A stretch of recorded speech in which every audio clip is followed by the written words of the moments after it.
else, huh?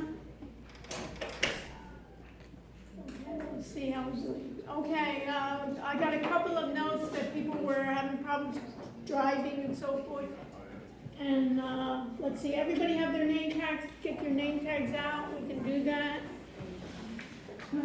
Be so kind, Rachel, can you sit here? And just do me a favor and make sure that we're just, if this goes out or something, we're seeing this. Okay? Here, you know yourself? Yeah. Here, take a.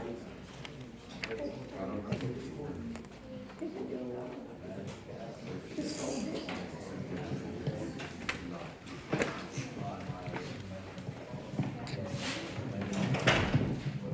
I'll get mine too.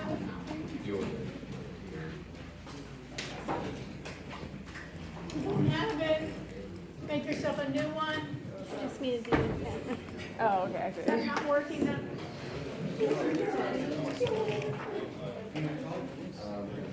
Here's another marker. Hold it, let's make name tags and we can proceed.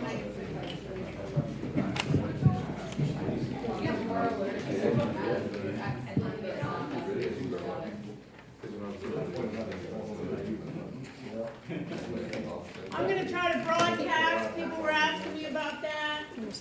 We're trying to broadcast in the computer, outside the computer. We'll see how we do. So, save. So let me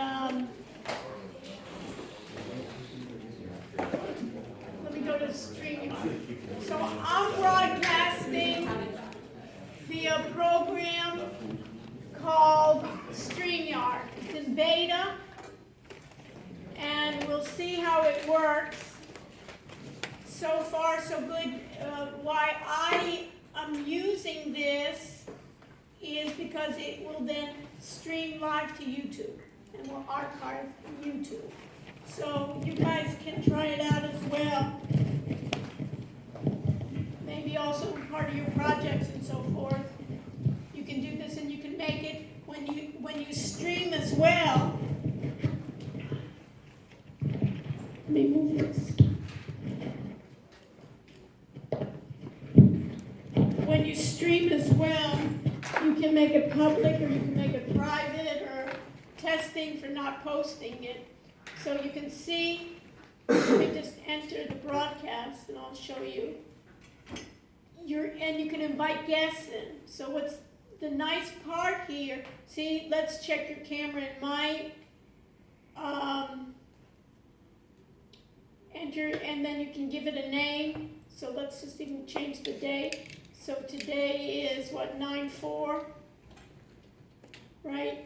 A lot of this should be done. We're starting at 6:35, we'll put. And we're going to be doing not only collaboration, but data, analytics, and HIT and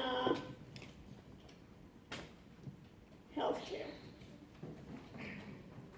So we'll enter the broadcast. Limit to 50 characters, okay. That's no good. So we knew that. Let's see, analytics I misspelled. Let's see if they give me analytics, that's good. And let's see. Okay, so now you see my face here. So I can add this to the stream. And at this point you see here, go live. Last time, and see how you can view on YouTube. So if I go view on YouTube, it's waiting. So what I did was I created this on my YouTube channel. You see this of 9/4/19, database, data warehousing, big data, electronic health record. So YouTube allows me a larger title area. And you see here waiting for Dr. S. Rushi there. And at this point, I'm going to go to my StreamYard again. I'm going to go live. So if I can, then I can view, if you go to my channel then of Dr. Ruchi, you should also see my classes and you'll see it, but I also want to share my screen. So I want to share my screen. I click on this screen here, just like, the screen recording. So what's the difference between screencasting and what I'm doing here? Everybody understand the question? You can actually see your face. Well, I can see my face. Well, besides seeing my beautiful face, what else? What else? I'm broadcasting as well. So that's the idea, that I can broadcast privately. Let's say you had a group of your patients, right, and you were going to give a lecture or something like that, or a way in which you would do it. You could then have them, and you wanted even just private, you can give them then the link, and you could broadcast, and then you could even listen to them. You could make even like a group session. And then, once I did this, you see, now I can go back, if I go back to my StreamYard,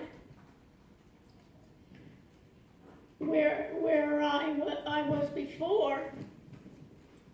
Remember that StreamYard? You see here on More, I can invite a guest. So I could go to my Gmail and join me. So in this case, then, Dr. Chandra, what is your email? JCHAND. JC. Oh, I have it here, right. Okay, and then for instance, and in this case, Anam, what's yours? Just so you have it. AXK. AXK. Right there. Huh? Right there. Oh, I'm right. Oh, good. All right. And then I could send that, or I could post that link. So then you could go, once you checked your email, you could then join this, and I can make you then a participant. You see that, Jessica?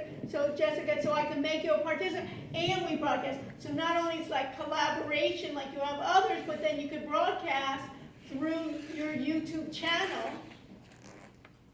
and it's a way that you wouldn't have to have a broadcast. And in this case, I can share my link. I could share even that link on my website or on Blackboard. I copy to the clipboard and have it there. Right, and then I could enter the broadcast studio, and it's checking at this time the mic is working, right, that I went in and out, and I could enter the broadcast, and you're not part of the stream, click add.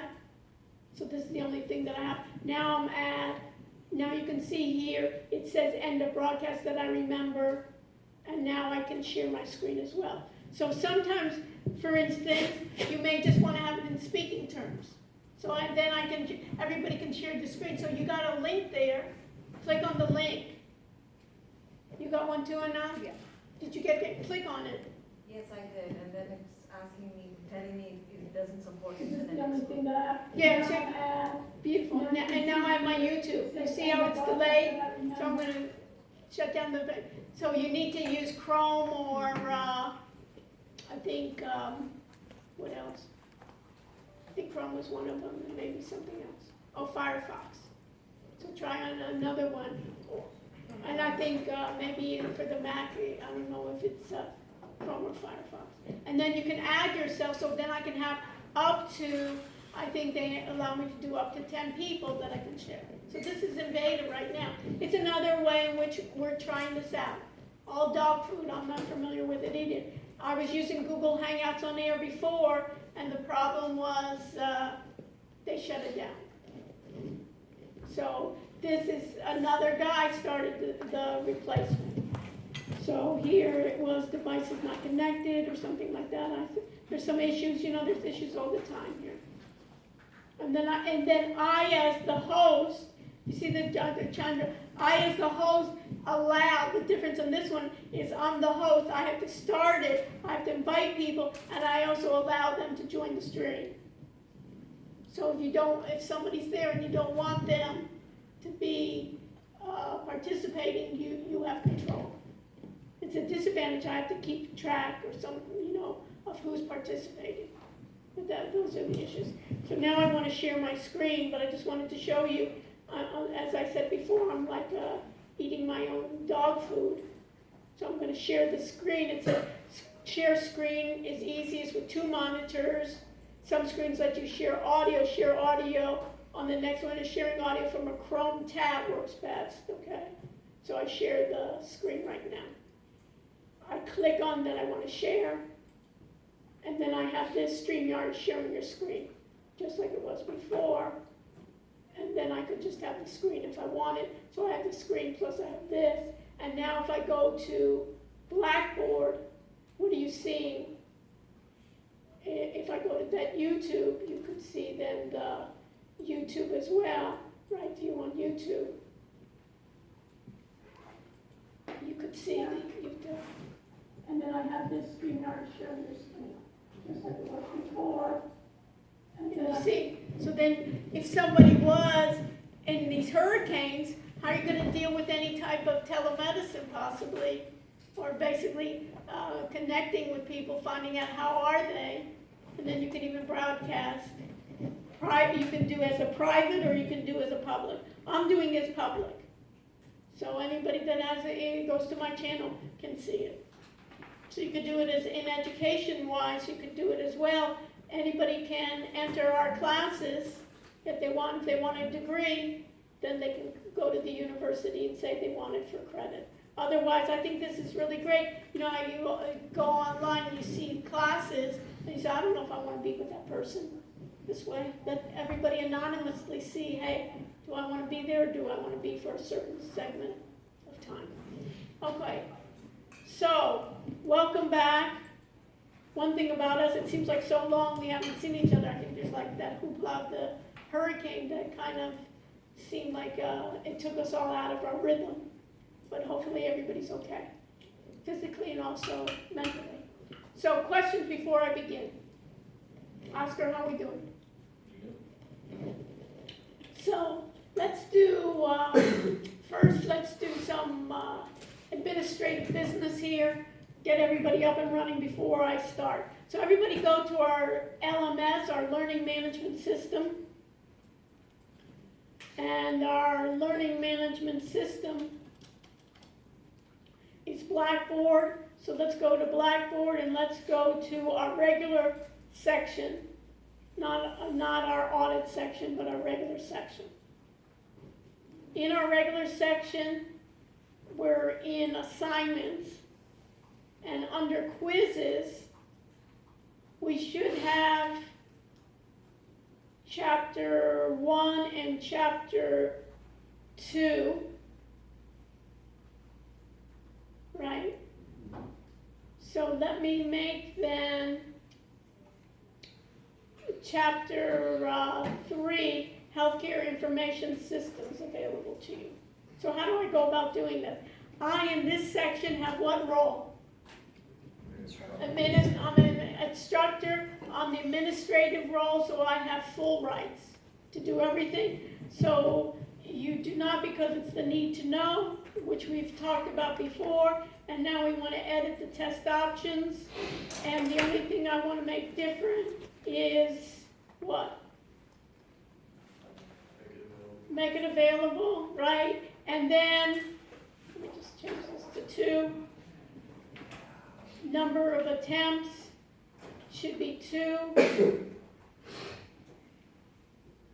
And let's see this. All at once a minute. And what should you give me feedback about? Yes, no? Do you see it? Yeah. Okay, that's all. We're up and running. We're feedback from each other. Okay, so this should be. I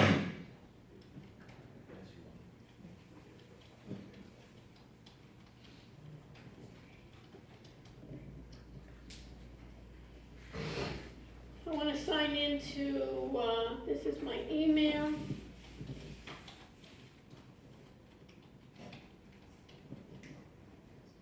They should be getting rid of all these passwords, isn't it?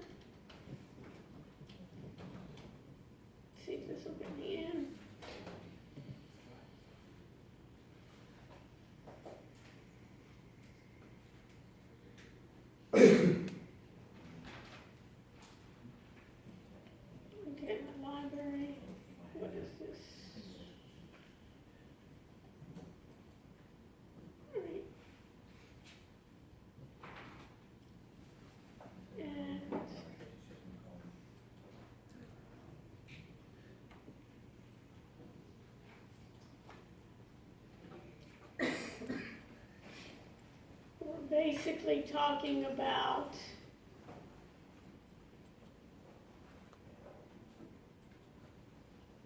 data and information. In anything, in any type of information systems, we always have data, right?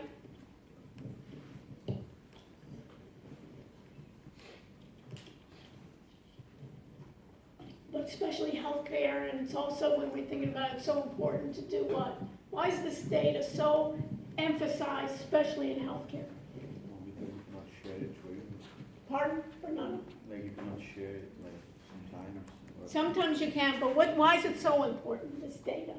Yes, Ben? It's like, it's private information, like, Okay, first of all, I have to worry about private information, so there's more constraints, there's like HIPAA, right? Constraints of keeping the privacy. What else? What is important about data in healthcare more than others? Yes? You needed to provide good quality healthcare. Pardon? You need data to provide good quality healthcare. Yeah, then I need to know about your background and keep a track of your data. It's not like, and this is gonna be even more important for forecasting. What else? It's gonna be important to see how you go along with time. And now, even with all these IoT devices, it's really a lot better, because it's not just one time you go to the hospital and that's it, or one time you go to the doctor. They just had an article in Wall Street Journal. I gave you the links, right, in the Wall Street Journal that you can get free access to, right? So in the Wall Street Journal today,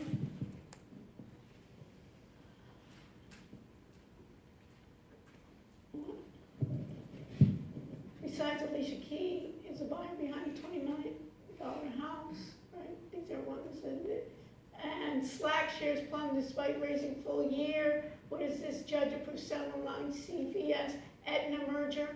This is kind of interesting, right? What is this gonna, why was there $70 billion acquisition for the health insurer and Aetna? Removing a cloud of uncertainty for the merged company. What's this gonna do to healthcare? Everybody knows CVS, right? And Aetna, why was this merger? A drugstore and an insurance provider. Huh? Hopefully it's to lower pharmaceutical prices. What? Maybe for pharmaceutical pricing. What else? Besides that, what else? Kylie, what do you think? Have you ever been to CVS? Okay. So what do you think? Why would CVS, now it's called CVS Health and Aetna. Did you realize that CVS was just bragging today that, it's been 5 years since they did away with what? Selling what? Cigarettes. Cigarettes, right? They're going to be a healthcare company. Not too good, right? So what is the whole idea here, including then large objections to them saying that they would have anti-competitive effects through the healthcare supply chain, giving CVS an outside role. CVS have been one company since June. Today's action, we remain focused on transforming the consumer healthcare experience. So how's this going to change? Jessica, what do you think? Makes them exclusive to do what? So if you went into CVS, what would be different? Probably have my information already, or is it Aetna? Okay, so if you have Aetna's insurance, and then what? Oscar, you're just kind of stretching, or what? What? It's gonna speed up the process, it's gonna make it. It's basically what? Can you get then health care? Basically, at the CVS, basically, can I then start getting CVS care?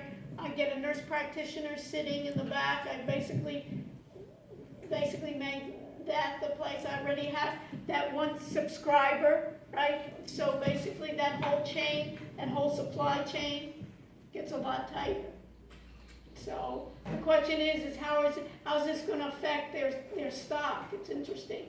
CVS Health, if I type in CVS Health, I think CVS has more to gain from it than Aetna does. or maybe not, maybe Aetna does in a way too, you know, in terms of getting, maybe in controlling prices too. And maybe in negotiations, if they're negotiating, there may be a little collusion in that. There's collusion already in the marketplace of transparency, but it's not clear, you know, that Aetna may get some advantages in economy of scale in reducing some of their It costs. also beats down the competition, because then you have Walgreens, Right. and then you have Aetna, this big umbrella of CVS now. Right.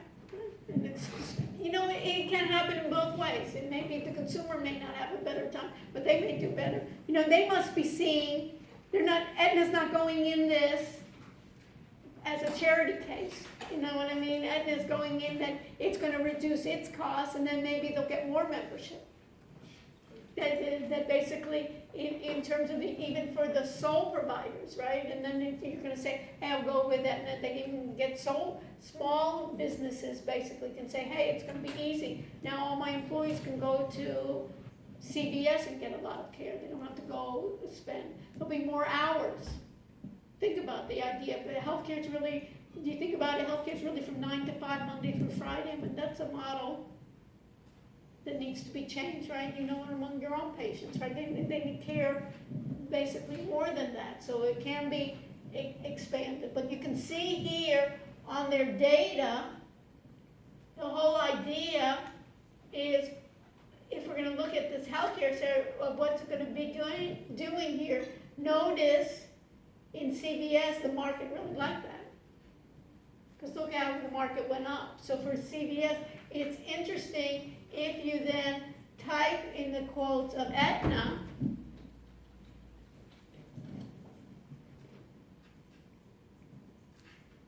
right? And then basically you'll be able to search there and seeing how then Aetna was doing as well. So you can see here, also on the Wall Street Journal that we looked today, if you look at,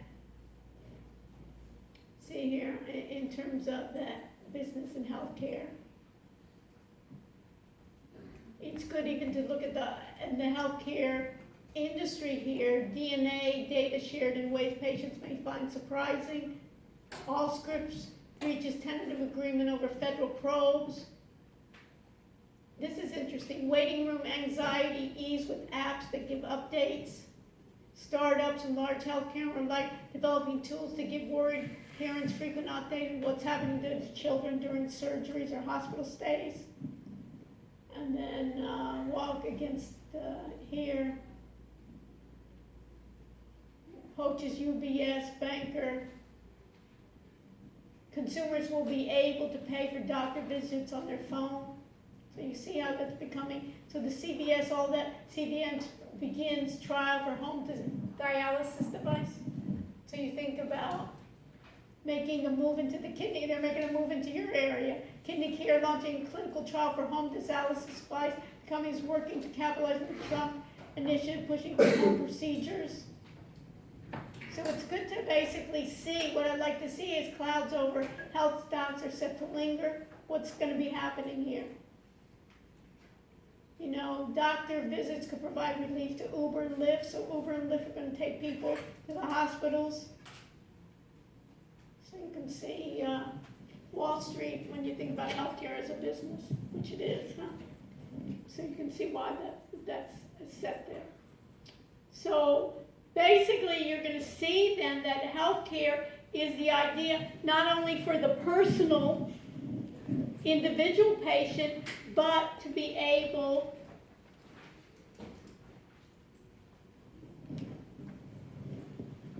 to forecast for the population. So you have the healthcare data, you have the healthcare information, and then you have the healthcare knowledge that's happening here. And of course it's by the HIPAA. We all know about the HIPAA regulation.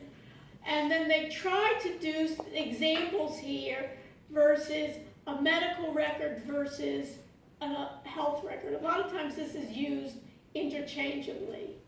And in this case, an EMR they call is a digital version of the paper charts versus an EHR. They're thinking, in this case, the way they define it in the book is it's the whole total health of the patient beyond the standard clinical data. And then the purposes for your health care, we've gone through that, right? The key here is not only billing and reimbursement, of course, legal, communication, and patient care, but this is an area that we haven't been doing enough of, which we'll be able to do more in population health and also in public health.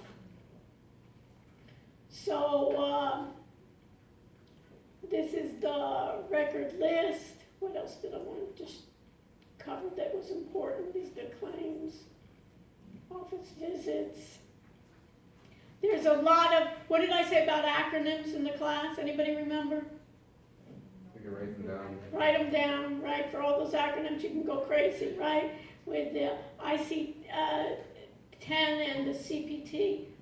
Anybody understand what the difference is between ICD-10 and CPT, current procedural terminology? What's the difference? One of them's on an international basis, the other's on an American basis. Published by and using these systems then are required by the federal government for reimbursement, right? So a lot of times if you don't have the right coding, you have problems for reimbursements, right? And here's just some examples of those, just so you get familiar with that on the data usage. And then we have something called big data. Anybody have an idea what this big data is?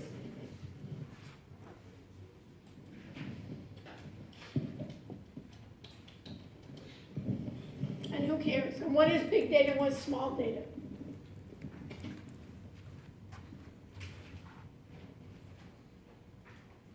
So what do you think, Bob? Let's look it up. We don't know, we'll look it up. Big data. So what's big data? And basically, there's a lot of discussion now on big data in the healthcare community. And what's the big deal?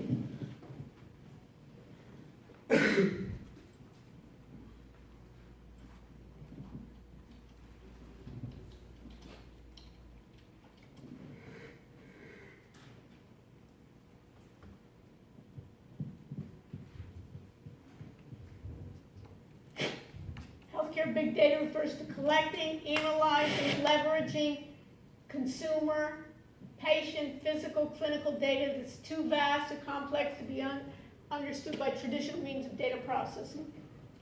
We've always analyzed data, so what is too big? What's that key?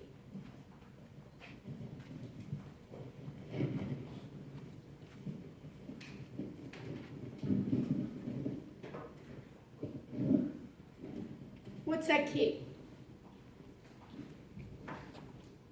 Jordan, what's your major?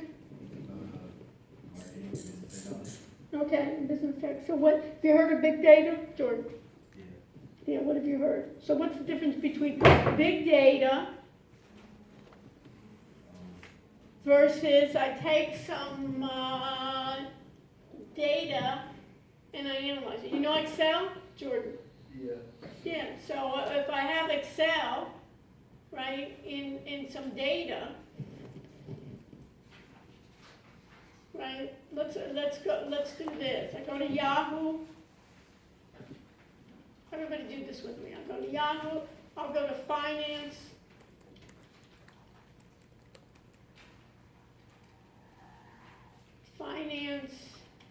Yahoo.com.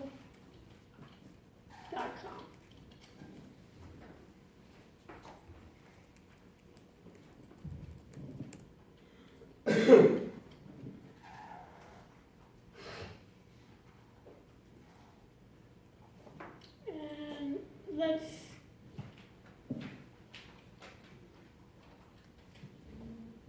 type health care.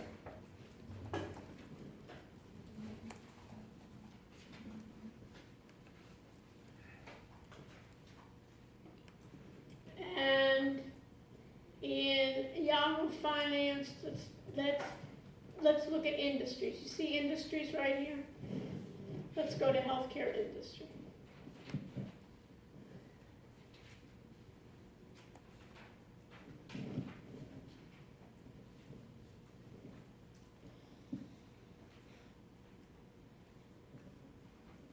What do we see? Everybody with me? Jessica, did you find it? So what do we see here? Jared, what did you see here? What is this? There's stocks, and who is number one here? It's interesting how you can even view it here. If I see here results list, you see this, Jared? You see up here? You see this heat map view? Click on heat map view.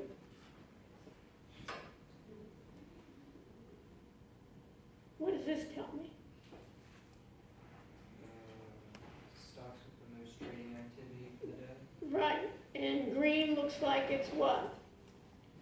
Positive. Positive, right, green is positive, and this red, right, the reddish, the redder it is, it's what?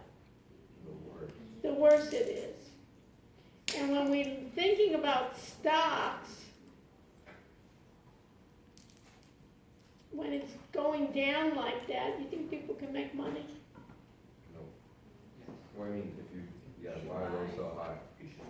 Well, there's a way in which there's something called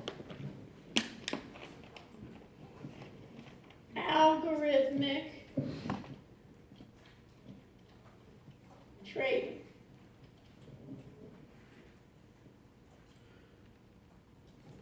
What's an algorithm? Jordan, you're on a roll. You're a BTE major, right? What's an algorithm? Kind of like a set code. Okay, what's an algorithm? It's basically a set of steps to accomplish a goal. An algorithm can be anything that we know, a set of steps to accomplish a task.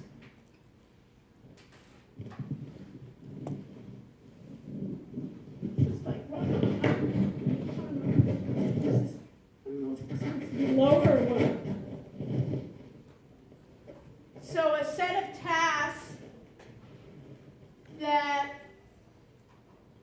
basically we set those to, and then we can get a computer program to implement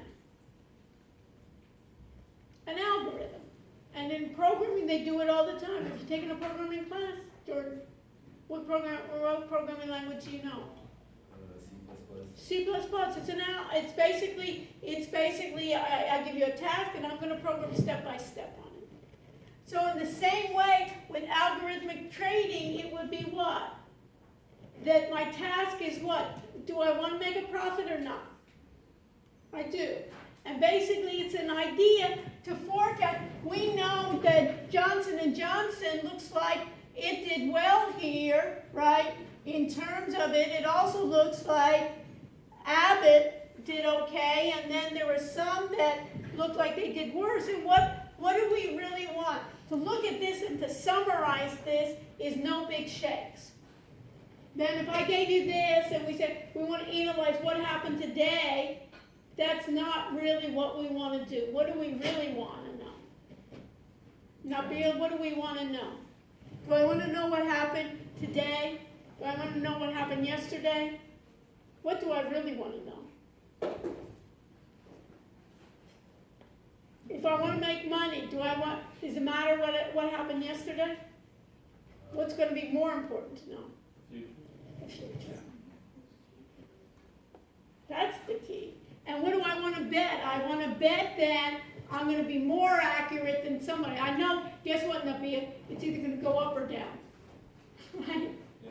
But the whole idea is, if we're betting, what do you want? I want to have my odds be higher, and then I also want to do what? I want to be able to restrict the amount of losses that I have. And maybe I don't want Nabil to be too greedy. Because you know what it is? It's like what they call mean reversion. Anybody know what mean reversion means? What do you think? What's the mean? The average. And what's reversion mean? It reverses to where? The mean. That basically people overreact in general, and then it goes what? Back to the mean. And basically what they find out is the stock market is working like that too. People tend to overact. And what percentage of algorithmic trading is done today? You have any idea, Jordan? Versus actual humans that are pressing the button to buy and sell. I don't know, 70%. It's close to 80 or 90%. So what does that mean? That all those humans, remember when they talk about AI, you've heard of AI, Jordan? It's basically all that area of AI is taking the place of all those jobs that are in the middle. It's happening in medicine too, right? That we're going to be able to do some things that are repetitive, that it can predict, right? A lot of times it becomes, those types of jobs are going to be eliminated. And what their other jobs are is to find new jobs that are maybe programming and maybe working together. So I'll have a physician, I'll have a programmer, I'll have a physicist and a mathematician working together. To what? To get the programs running smoothly. And then to have some wisdom from people. But that's where it's going. So what's important here, if I look at any of this, what's important, if I look at that Johnson made a change here, is how do I do any of those predictions? So if I went and I did, for instance, Johnson & Johnson, if I went back to Yahoo, right, and did J&J, I would be able to look at the summary and basically, now it's done well, but what am I going to say? I'm going to buy here. If I bought here and I sold here, what would happen? I lose money. In trading, is there a way in which I can make money doing that?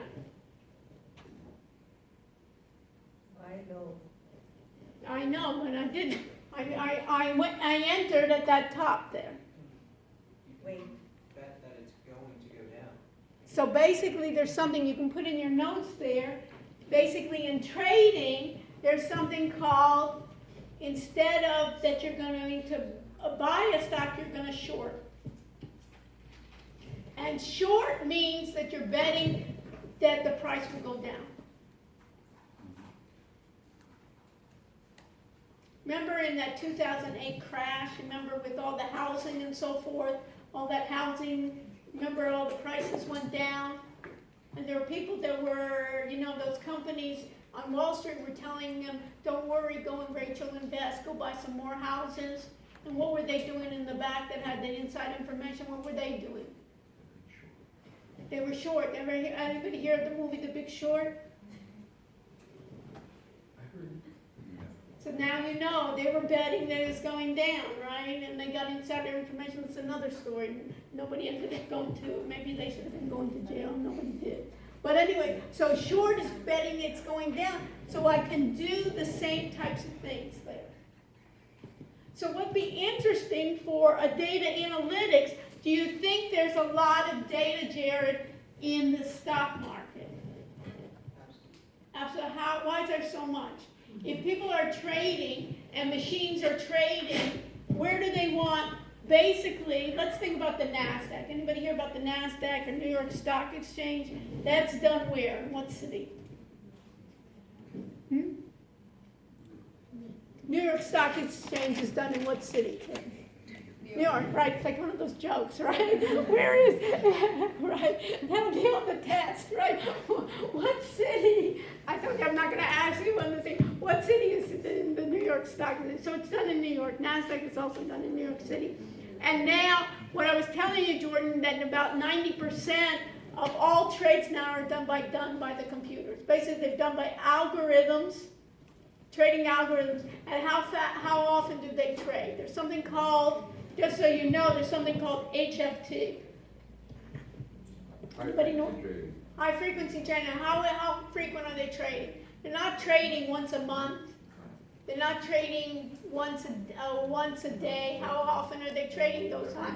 If I go like this, constantly, that when I blink like that, they've done thousands of trades. When I blink, you know what I mean? That's how fast. So what needs to be fast there? And talking about hardware, Renato, what am I talking about? I'm talking about that speed of the computer has to be so quick. Have you ever seen like delays? You remember on my YouTube? You hear me, and then what do you hear my voice here? And what you heard in YouTube, what do you hear? There's like a 5-second delay, even 10 seconds. Even when they're doing, have you ever seen on like even TV when they're doing a satellite, somebody's in another country, there's a little bit of delay, even with the high broadcasting, they're doing that. Well, in terms of high frequency trading, Jordan, I have the server.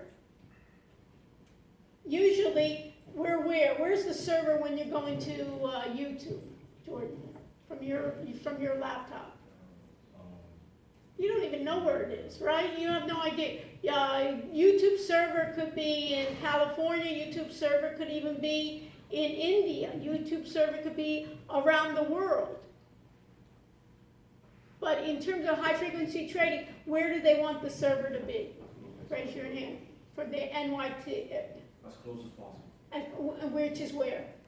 Depending Do you, let's say for the New York Stock on Exchange. New York, then. New York, where in New York? Right next to the computer. Right next to the processing of that trade. That's how fast they want to be, right? In terms of other things, when I get my Gmail, right, I don't need it to be that tight. I can wait 5 seconds until I get it from you.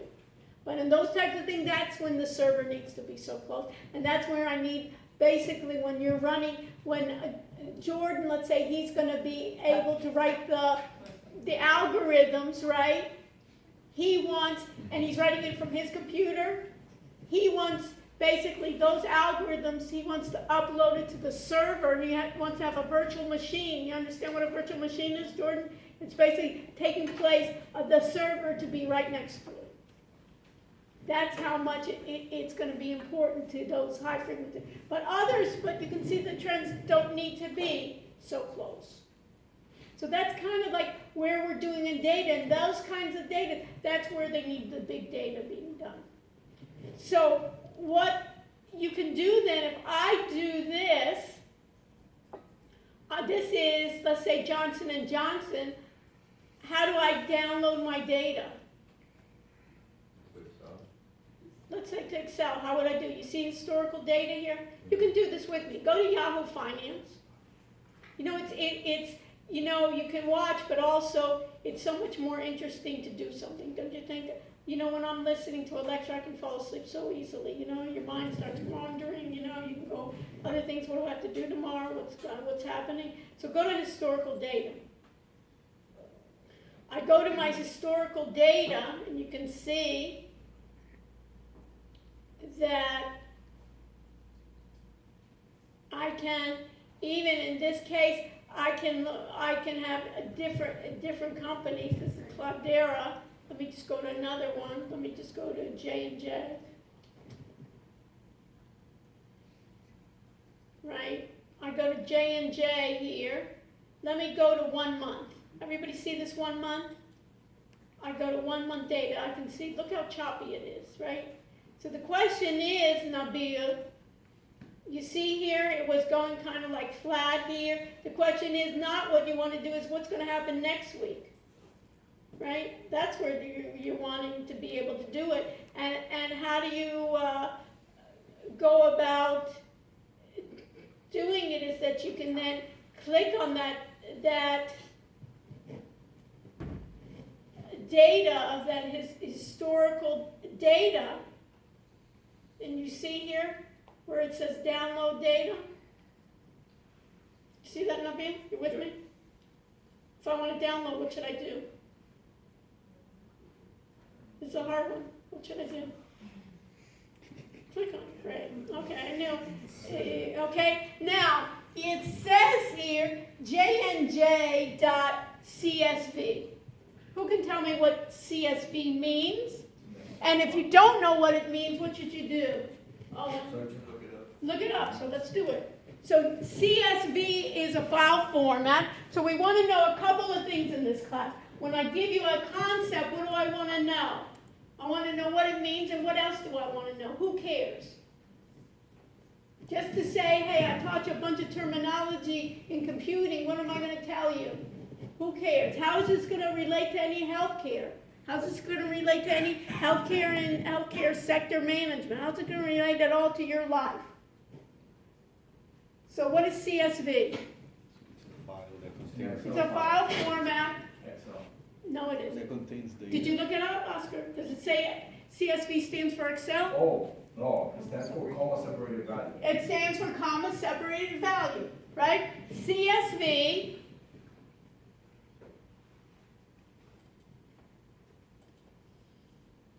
stands for comma, You have it written. right here, comma separated value. Thank you, extra credit. It stands for comma separated value, and what does it mean and who cares? And then Oscar has an idea that Excel can easily read it, right? It can easily read it, and what else? It basically is a file format that is basically a standard. It's in what we call plain text, that it's not proprietary to any software. One of the problems, for instance, in Epic and in another EHR system, like Cerna, is that it's hard for them to read each other's data.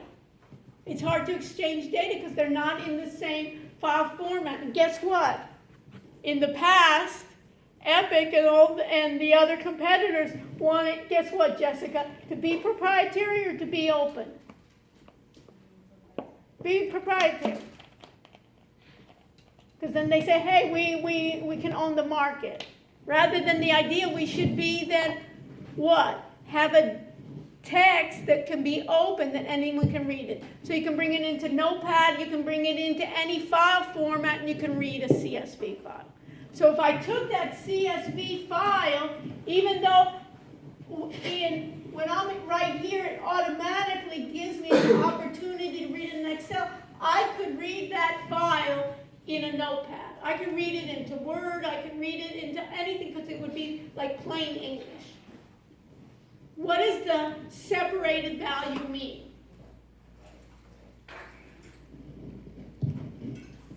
What does the separated value mean? And I would assume any all values in the file are separated by a comma. either some kind of value. It's usually comma or a tab or a space. And basically the purpose is what? You know what the purpose is. The purpose is to put each field in a separate column.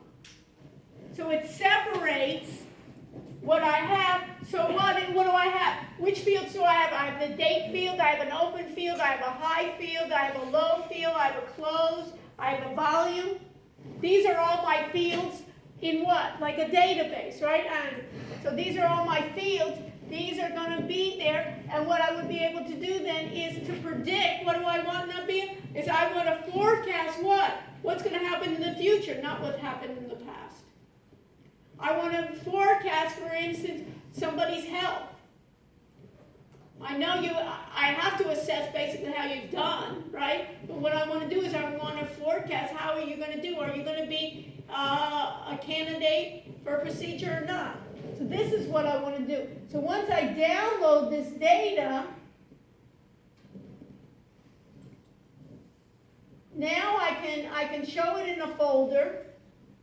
And notice when I show it in a folder, the type it automatically gave it said it was a Microsoft Excel, because it automatically just assumed I was going to read it in Excel. Oscar. So that's the idea. And is it in the proper format? Yes, it is. So I have them all in fields here, and then what I would be able to do is I could and then you can think about it, and I'm just showing you in terms of programming, we have something called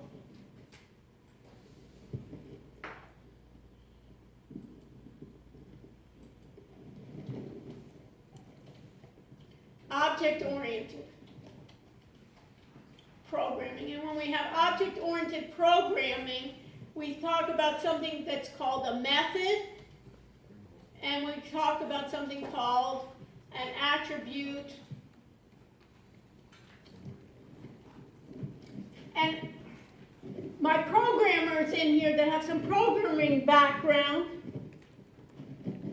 have programmed this, but you know what these are anyways. Those that haven't even programmed really know what it is. A method is basically like a verb. It's like an action. An attribute is like an adjective. It's the look and feel. And you know methods and attributes, everybody's used Excel, right? So you've used Excel, you've used methods and attributes and you don't even know that you use them. And you've used an object. An object is some kind of thing. So if I think about an object here, a sheet is an object, right? A workbook is an object.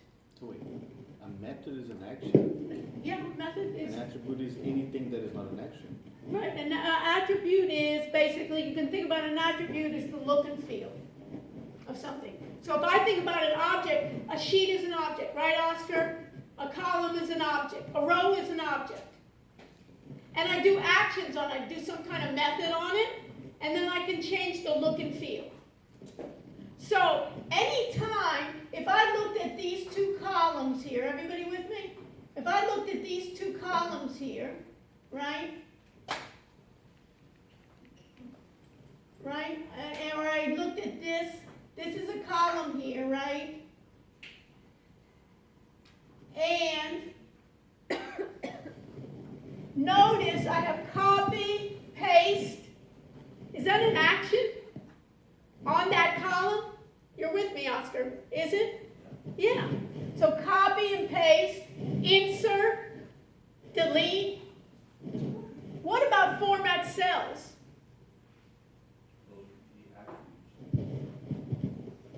You're born with this, right? Those are attributes, they're format cells. So if I went to format cells, and I went to date, and I wanted the date to appear with the day of the week,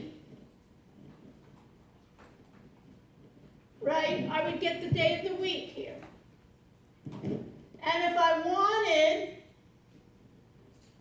to insert, that's a what? Insert is what? On that row. Row is an object. What's insert? A method. No big shakes. Everything's easy, Nabil, when you know it, right? So that's not a big shake. So at this point, what I could do right here is I could then take my Yahoo or my right here, and I could then copy it into my spreadsheet, right? That I copied in my spreadsheet, and I could put then at this part, I could put it wherever I want it. If I want to insert then, what do I need to do? I could then do what? Insert, I could insert. If I wanted then to make this format, what would I need to do?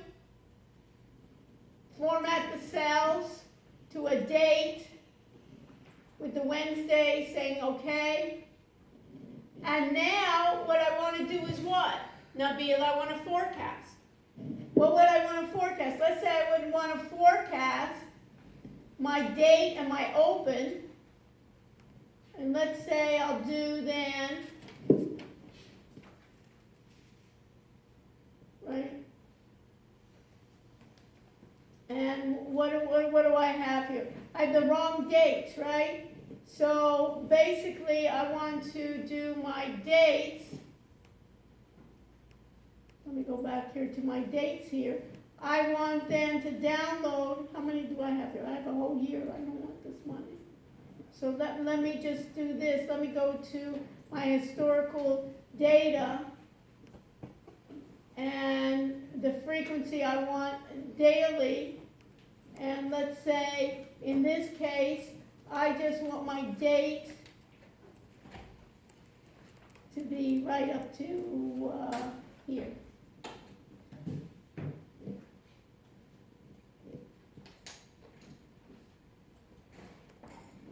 I bring it to my spreadsheet.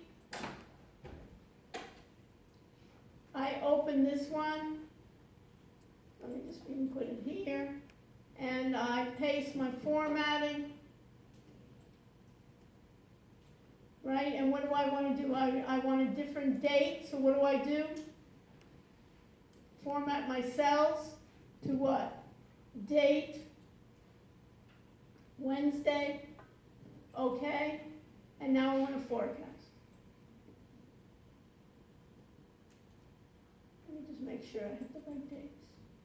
Right, so I have up to September, I have my date here. What do I want? I want to then forecast. Let's say I wanted to forecast these days here. This is a dividend on Monday. I wouldn't want to do this. I could eliminate this. But in this case, let's say I just took these dates. And what could I do? I could then, if I had these dates, what could I do? I could then insert what? I want a chart, so where do I go? I go to a chart. I could go to this chart here, a marked chart here. And what do I want? These are my marked charts, and I want to add a trend line. So if I added then formatting my way in which I wanted to do it, I could add then format my data series. I could then even forecast if I wanted. In this case, you see here, I can forecast. I could insert my charts. You can see here, I could insert here. I could do my stacked. I could do my 3-line. I line with markers here. I could add then a trend line. This is linear. And in this case, what do I want? I want to forecast forward or backward? Not be a forward. So let's say 5 periods. Let's display my equation on the chart, my R square.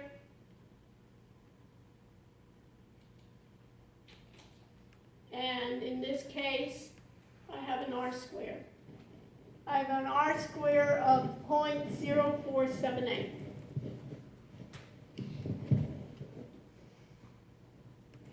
Anybody know what an R square is? Raise your hand. Derek. It's, I'm getting mixed up. Is that the coefficient determination? Yes, it's the coefficient of determination. Good. And what does it mean here? How well does this model forecast? First of all, what's an R square? What values does an R square have? If it's squared, it's probably not negative, right? If I square 2 numbers, I'm not going to get negative. So where's it going from? 0 till 1. Think about it, 0 to 100%. So how well does this linear forecast do? Not good. It's very poor, right? It's what? 0.0478. And why? Do you think the stock market goes in a linear fashion? No way. It doesn't go, right? It doesn't go all the way up like this if it does. So in this way that you can see here, that does this really model? This is how it goes, and look at how it's modeling, and this is what it is. So basically, when you look at, even when I'm formatting my trend labels, if I look at it again, add my trend line, and maybe in this case, polynomial, and let me increase it to, let's say the 6 order. It looks a little bit, right, to the 6 order, and let me put in my display. Do I want to go forward or backward? Forward, 5, and then enter. Look at then all of a sudden my equation here goes to what? What's the R squared now? I know. 99. There may be something. And where does it look like, Nabil, it's going? This one kind of said it's going this way. Well, how's this one saying? Well, this is my polynomial. How's it forecasting? The dotted lines means the forecast. Huh? Down. Sometimes what they do in algorithmic training, they'll do a number of different models, and they'll say, when they're in agreement, then I have more confidence. And then what they do is what? Test every day or all the time to see how well did the model work. When it does well, then I keep on doing. When it has problems, then I want the machine to start learning and me to start learning. And doing what? Adjustments to the models. Just like what we're doing in healthcare as well in some of those models, is that you need to do the adjustment. How well am I predicting? Just like when I'm trying to have the machine then do any diagnosis. What do? I give the machine then slides of what I know the results are, train it, and then give it slides that it doesn't know what the results are, but I do, and see how well it does. Anybody ever, the credit cards do that all the time. Anyone ever get a call from fraud alert on your credit card? Yeah. Who did? Why did you get it, kid? Like my mom, something when you're traveling and she never said where we're going. And Okay, travel out of the ordinary. What did you get? same thing, traveling. Traveling? Anyone else? Kylie? Card not present at the time of transaction. A card not present? Out of pattern?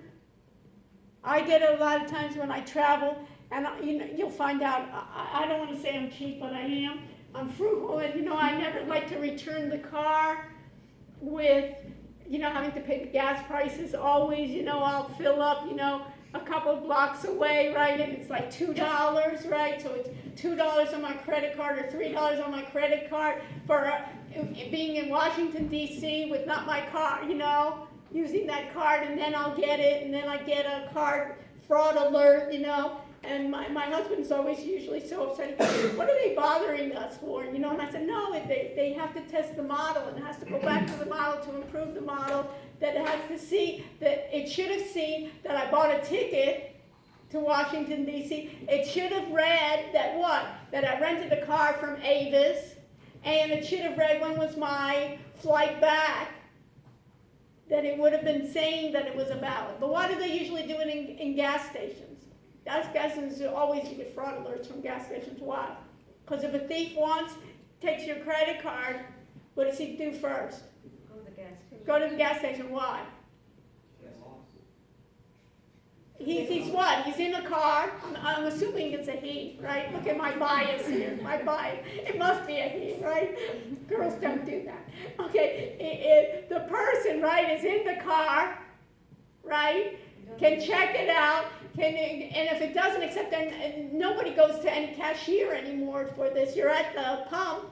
So then you can fly, you can go away. It's rather than going to Gucci and right at the counter, I'm giving my card, not that I go to Gucci, but anyway, but if I did, right, I go ahead and give my gold card or whatever, my black whatever premium card, right, then that person would take it and not give me back the card and then have my face on the monitor and so forth, and you'd see me in handcuffs doing the perp walk. But besides that, you can see that they've used it all along, that artificial intelligence, that machine learning of being able to test and retest with data. And that's what they're doing on these models here. And then if I showed you then, all of this then is algorithms,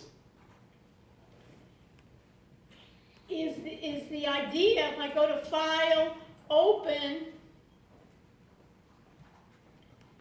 browse, let me see if I did something in downloads. I don't want Excel's file, I want all files.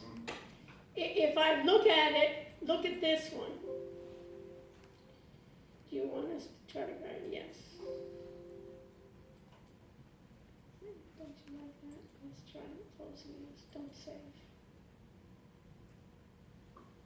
Don't save. Now let's go to Excel. Right? So if I wanted to go to Excel here, I could do the same type of market data with any download as well. And then I go to Blackboard. And you can see the same thing in Blackboard. So that's data analytics. So what I'd like you to do for next time, for next Wednesday,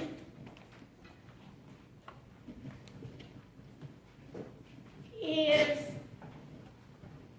find out what's happening in the healthcare sector market and what, according to the literature, according to what they think, what do they think or what part of the healthcare sector is going to be going up? This is all in reference to financials. Their financials, publicly traded companies of the health sector.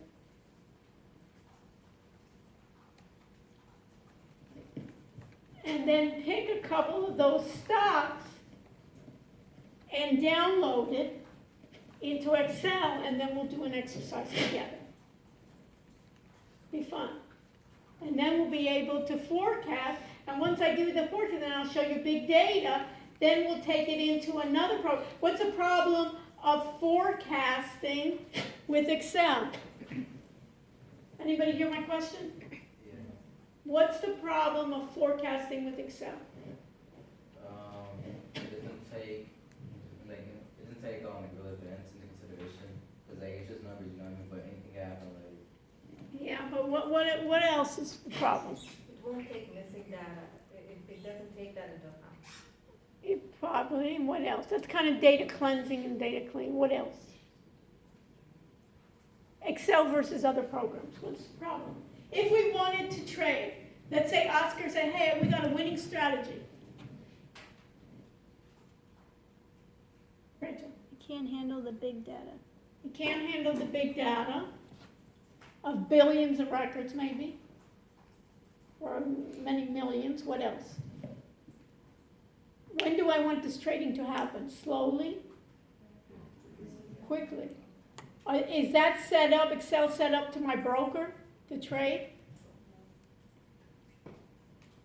So what we want to do is we want to look at software that's set up, platforms that are set up specifically to trade with my broker.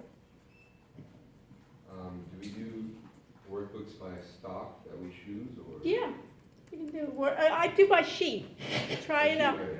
by And sheets. how No. many reviews? Yeah, I'd look at, as a group, look at about 6, but look at like, where do you see, like, what does it seem like of what the industry is telling us and what you see, where does it seem like it's going?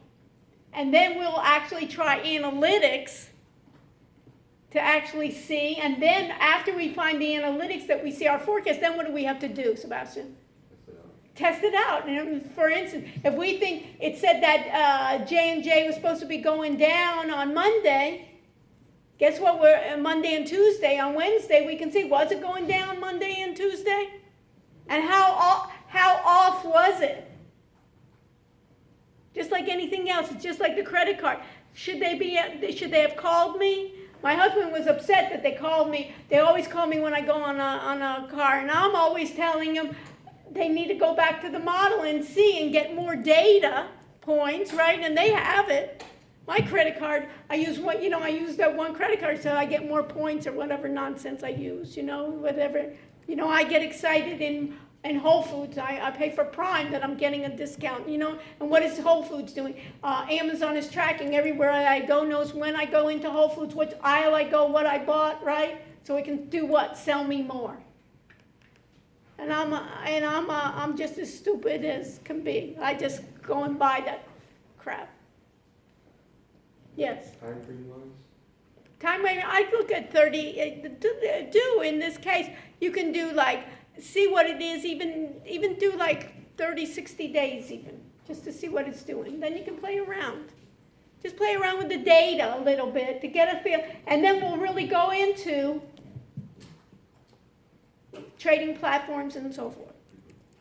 And then, but look at the health sector market. That's the whole idea. Where is that? And the health sector is a number of different things. It's materials. It's going to be a number of ways. It's going to be even like the biogen kind of areas, right? Pharmaceuticals versus materials versus machines versus hospitals. So should we pick a specific company? First, pick a sector. Okay. And within that sector, go through those companies. And then what we can do, and I'll show you, and you can see how geeky I am, I get so excited, is then we can even do a list of companies. Rather than doing one by one, we'll create a list, have the computer check one by one, automatic. Let's not be stupid, you know what I mean? We got to kind of figure out our plan, and once we do it, then we want to automate everything. And then we want to use our brains for what we can and do the modifications. But everything that the computer can do a lot quicker than us, we want it to do. You don't want to be sitting every day and checking it, do you? You want to just get a great strategy, and the only thing you want to be able to do is make sure my computer is up and running, that I'm not in, the Bahamas, those poor people, right? That they better have gotten their stuff that I didn't get down, with the hurricanes, right? Everybody's worrying about their power. And that if I'm going to have my servers somewhere in the world, right, Jordan, that I just don't want to have it in Jacksonville or some other place, right? And then just like, I want to even have backup and security. I want, Google's not putting all of their servers in California, waiting for the next earthquake. At least we know for a couple of days where it's maybe wobbling to. These earthquakes, nobody knows, happen, who knows, happened tonight, doesn't know. And should we post this raw data on the audit? Make a separate subdirectory called forecasting and put it up there. You see the theme kind of, we're doing it. And then we can share with each other. Then we can do collaboration with each other.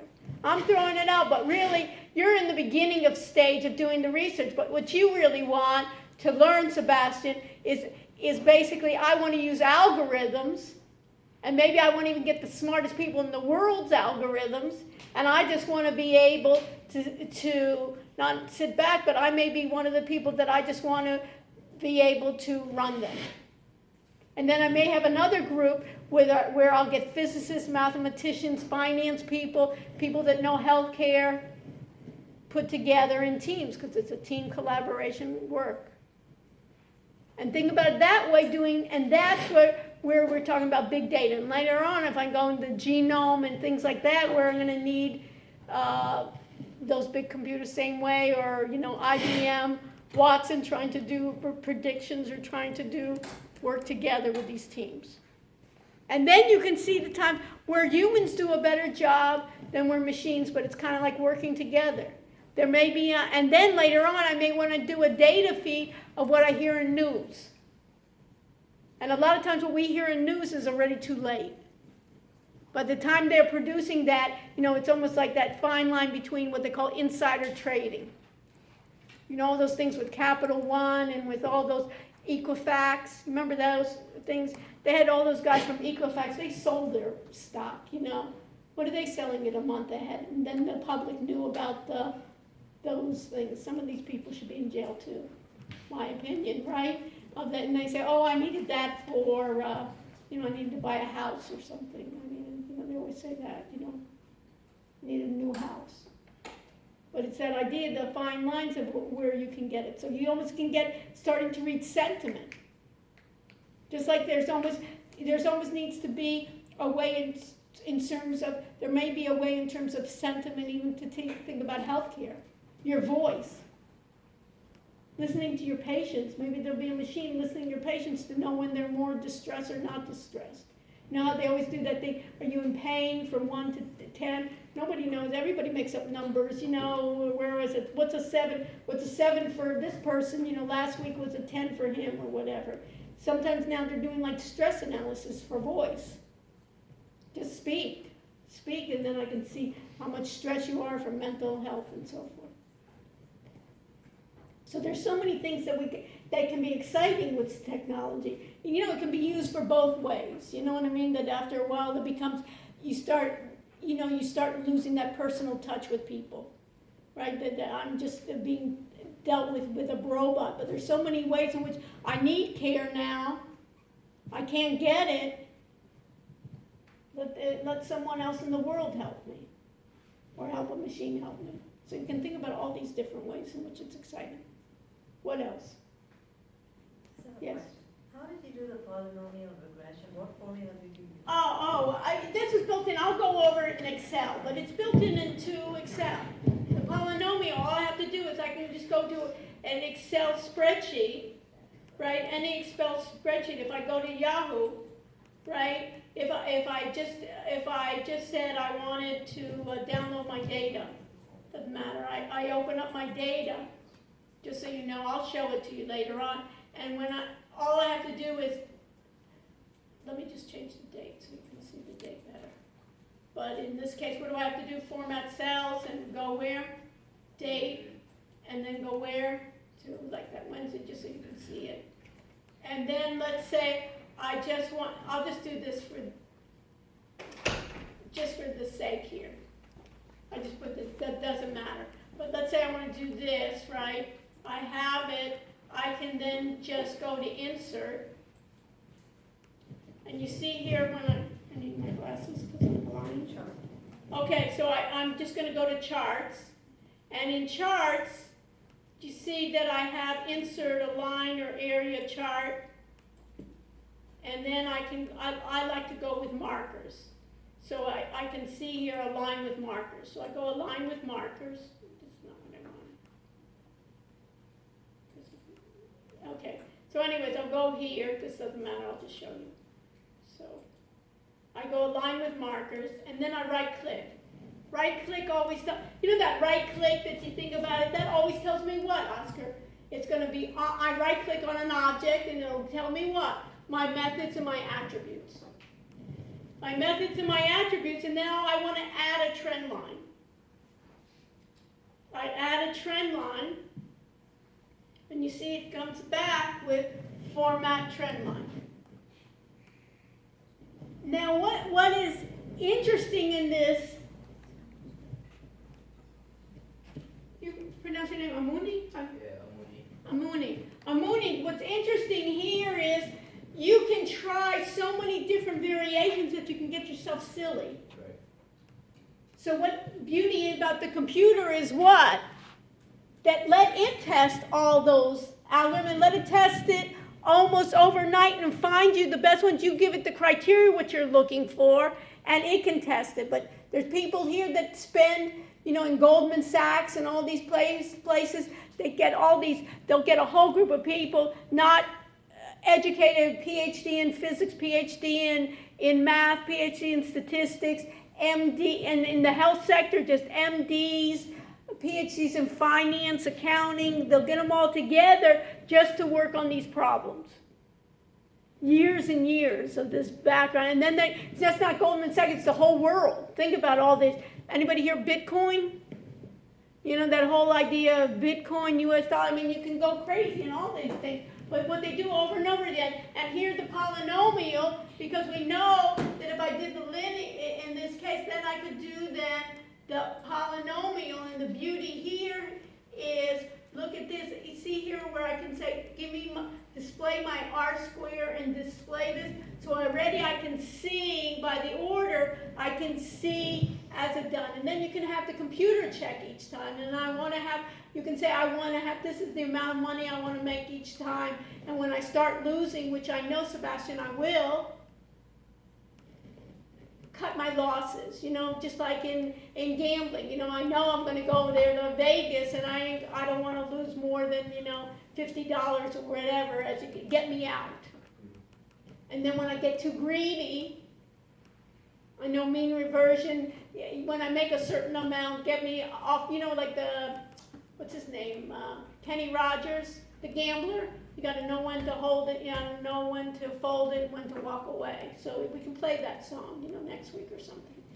We'll find it on YouTube, and that's what we need to do. And our algorithm, those. But the reason I'm teaching you with this algorithm is that everybody can understand, we can see immediately whether we were right or wrong. When healthcare, when I'm predicting, it's hard. I'm not going to see, if I'm predicting it's not going to be malignant. I can't see that tomorrow. Those data kind of points. Everybody kind of see that, and we'll look at the health sector and see where does the market think that health sector should be. Like you saw CVS, they thought that was great. And you can see that deal, CVS going to be a whole health market, right? They'll do the dialysis machines, they'll do everything, home care, right? They'll get the big telemedicine. Plus, they have you hooked in the convenience, right? Prescriptions. What do you have to go to this store for? You don't have to go there anymore. And it's almost like Amazon's getting into that business. What did Amazon buy? PillPack. Anybody know what PillPack was? Basically, think about the idea of deliveries. I mean, Amazon's, Amazon, Google's been wanting to get into that. Microsoft been wanting to get into that health market, that data. Some have not succeeded because it still takes it. So I have to partner. I have to know who to partner with. So we talk about data analytics, knowing who to take, who's going to be forecasting. I mean, this is tremendous. Can be done for good and for bad. I don't know if it's going to be good for us as patients, but you can see what the opportunities are. So you can see here, and then I could change it. Then I could go in and change, the polynomials or whatever. So that's how we'll do it. We'll do it next time, but I just wanted you to get a feel for how this is. And then what I wanted to show you is something like this, that what I was telling before, Kylie, that I don't want to sit there and do this each time. I don't know if I put it in yours or the other one. Let me just show you to get it downloaded here. So if I go to, let me just go here. I think I put it here.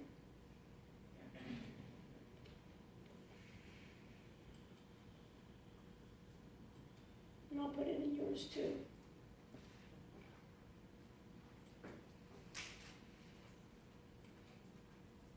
Let's see if this works.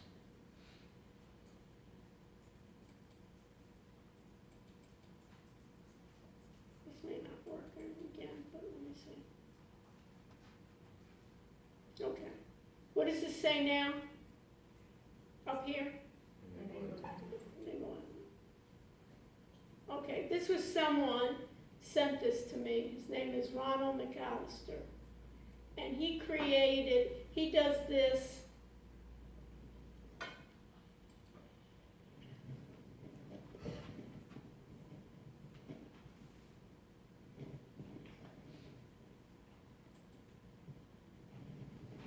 Look at this. Get historical data direct from Yahoo via web query, or what does this say, Kit? Import data from previous download history file, Yahoo what? CSV. Excuse me.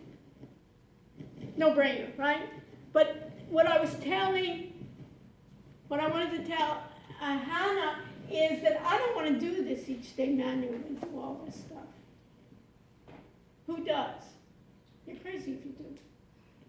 You got better things to do, you know what I mean, than do all this stuff. But you can see all this data here, and you can see here how it's raw data, volume. He has all of this, split history. Then he has another tab, calculations and charts. You see this? And then he has a calculation. You see these charts? This means high simple moving average, low simple moving average, the close. This says what? Rachel? Long entry, long exit. What does this say? Short entry, and what's the other one, Anand? Short entry. Short exit. What's short mean? What's short? So, Basically thinking I'm betting it's going down. So when the algorithm thinks it's going down, put a short in, and then tell me when to what.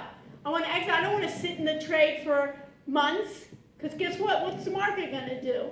It's not linear. Get out. So if I go back here, what did we say we wanted to look at? What was one symbol? J and J. J and J. Right?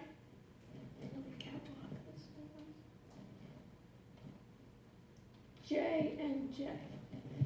I don't know if it'll work. And then what were we supposed to go? Go to Yahoo, right, Oscar? Download all that data. Then we have to get this. Then we have to create the charts where Chandra was telling me what is a polynomial? Where am I going here? What am I going to do, right, each time? And then I want to go, and then I want to find out, of course, the transaction summary. How much did I gain? What was my losses? And hey, is this a good model or not? Am I going to the beach? Right? So now what this is doing, notice when I sell, what is it? What's the symbol? Like a cross, right? What's the symbol when I'm in this box right here? A hand. So what does that mean? Click on it. This is in what program? This is in Excel using a programming language called VBA. Anybody ever use it? Visual Basic for Applications. And basically they say, this guy did it a number of times and then created using Visual Basic for Applications in Excel. And what does it say here? I didn't enable the content. You see that? Let's see if it works now. This is what I want to start doing. This is automation for, I don't want to waste my time. All of a sudden Sebastian said, you know what, we read about it. J&J is really good now. They finished that lawsuit, right? They're getting rid of all that talcum powder and what else. What did they do also? Did they do the thing with the fertilizer? Was that them? You know, whoever it is. And then create the chart. Everybody understand what's happening here, Renato? So this one is already automating, already doing the algorithm, and then testing, and then I want to find that we're doing it overnight, over and over again when I'm partying at the beach. Right? That this would be doing this, right? And then finding, and then, only then, I may say, hey, you know what? These next 3 weeks, I want to just take a vacation. I don't want even this running. And then I can say, I want to shut it off. It's a possibility, too. You know what I mean? That's where they have it. And then you can see here that transaction summary to see how well they're doing. What were my gains? What were my losses? What were the winners? What were the losers? And then, just like anything else, I can look at the losers and analyze what it did wrong. Just like your mistakes, sometimes I love it when a student comes to me and says, you know, I got stuck here. Haven't you ever seen it? Sometimes when you get stuck and you redo it, then you kind of learn more than when it flowed through something. So what sometimes you almost can even specialize in is show me now where you were losing, and let's see where did it stay in the trade too long? Did it come out too quickly? Right? Was there news that we should have picked up before? You know, there was the hurricane there, or there was a war here, or who knows what. So then, remember they talked about source code, is then if I view, you see here macros? You see here view macros? These are just like the button click. When I click that button, this is the code to the button click. Everything in green, this is source code. Everything in green is what? My program is in the back. What is the green? These are comments. This is just for human beings to read, right? Doesn't matter if you know this language or not. All programming languages are the same. It's an if and it's a blah and whatever. But this one is pertaining especially to Excel. And Rachel, have you ever programmed before? Yeah, I took the C++. Okay, and then you did too. Great. And Owen, have you ever programmed before? No, great. So we're going to take Owen. Okay? So Owen, we're gonna read this instead of left to right. Those people that have languages, now Bill, can you read, you have languages and you know that you can read right to left, right? So instead we're gonna read this way. We're gonna read value, quote, C25. What do you think C25 is meaning? It's the cell. The cell, right? In the value C25 and the value of what? What cell?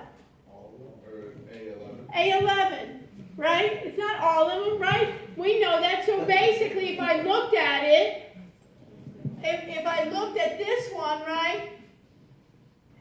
Basically, all we're looking at is from the dates, right, of A11, right? That we're looking at. It's just looking at those traditional dates where I'm looking at that we have it. And then here, call what? And then in C24, right, put it into A12. And this is going to be call what? Basically, then we're going to call a method called our function chart size driver. And basically what somebody did then is they knew exactly what they wanted and then they automated it. And you can do it in Excel, and then I'll show you how you do it in Excel being VBA. And then what you can do is we can then take it to a trading platform and the same type of things. Instead of in VBA, it's in, we'll look at what it's called C#. Anybody hear of C# before? Right, is Windows, like Java, right, but it's in C#. And what it is the libraries are what? The library is basically, like VBA, what is it doing? It's doing cells, right, Owen? C11, A11. In the programming, it already have, go ahead and enter a long. It's built in already, enter a short.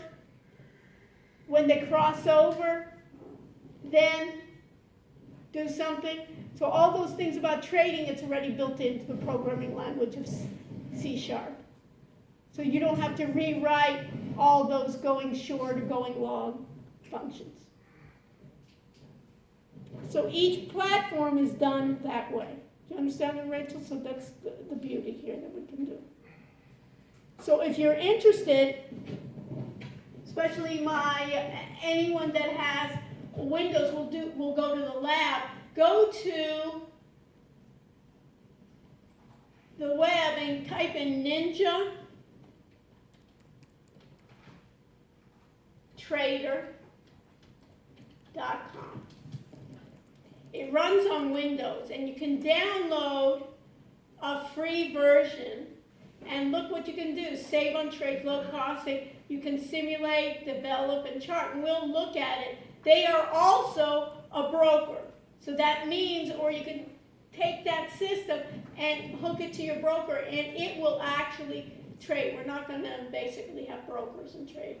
Because when you lose millions of dollars, I don't want you to move in with me. So, and when you gain millions of dollars, you know what I want after this class? Just name your yacht after me. That's all I ask.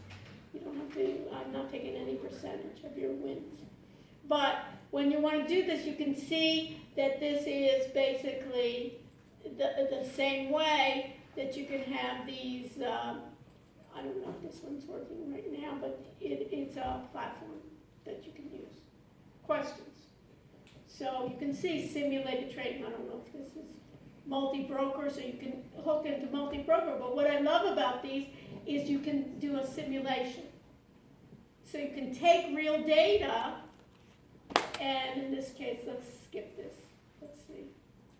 This will work. This version may not work, but we'll get other ones to do it. And you can see here that you can create, you can do new, you can create charts. You can do a number, you see this? You know, you can do a data series, you have the Dow, the Forex, and you can do anything, you don't even have to be a programmer. They have some of them that you have ideas, it will write the code for you. It's like a wizard. Or you can just pertain and you can do each one. Okay? So these are the kind of things, and you can see here I can make a connection, so I can connect to a data feed. You hear the thing Then I can go to new, I can go to a chart. And then in this case, I can give it any chart, let's say the J&J, right? Right, so I can do J&J. You see here I can do minute or I can do type. I don't want to do minute data. Notice what I can do. I can do tick data. How often is tick data? It's basically I can do volume, but let's say I want to just do end of day. Too much stress for me. I want to do end of day here. And then I want to say, okay. And then if it's working, then it'll give me it'll be loading and it'll give me the chart. And in terms of, you see here strategies? And so here's a sample SMA crossover. You see this? I'm just going to double click here. I'm going to, you see here, it's going to be crossing over 2 moving averages. I'm going to enable it. I'm going to say apply. Let's see if it works. Let me just see here. What else did it need? Am I missing something? What does it say? Although, look at this. You're going to get excited. Although you have an order confirmation enabled, orders generated by a strategy will be submitted without confirmation. What does that mean? That you better be careful, buddy. We're going to execute, we're going to trade for you. You better be sure that you want to say yes. But I'm in simulation mode, so I don't worry. But if I were tied to the broker, I would be, right? And now I'm going to say here, yes, this looks good to me. I want to, okay. Now this is an exciting part. This is J&J.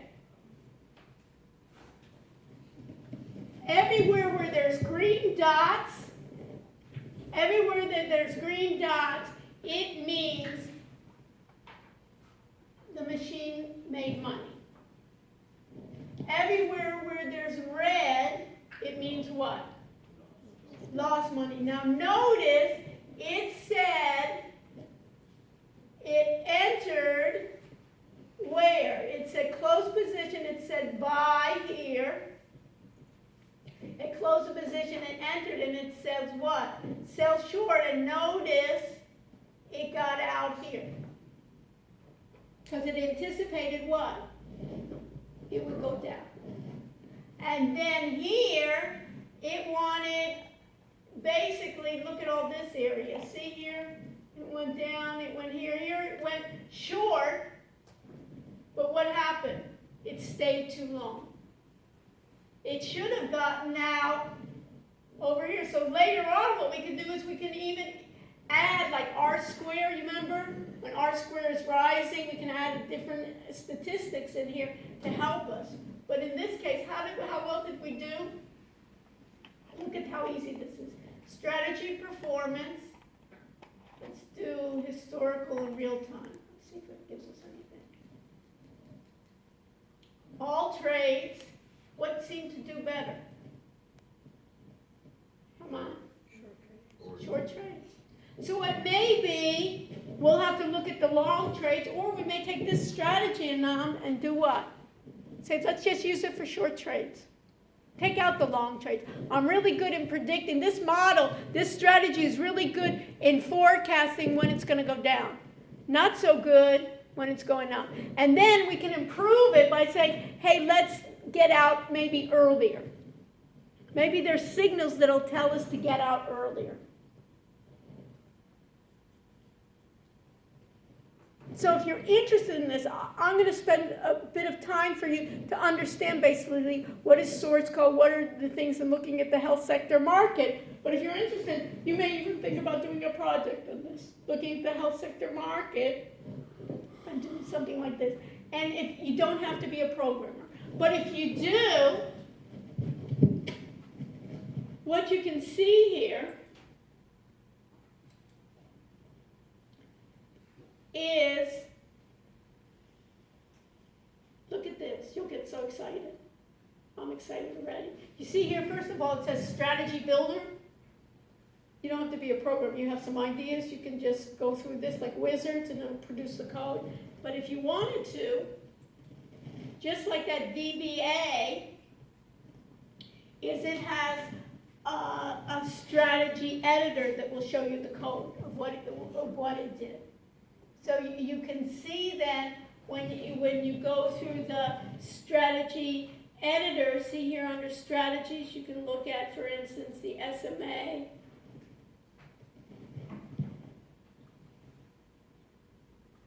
Right, here's the if, else, but look at this.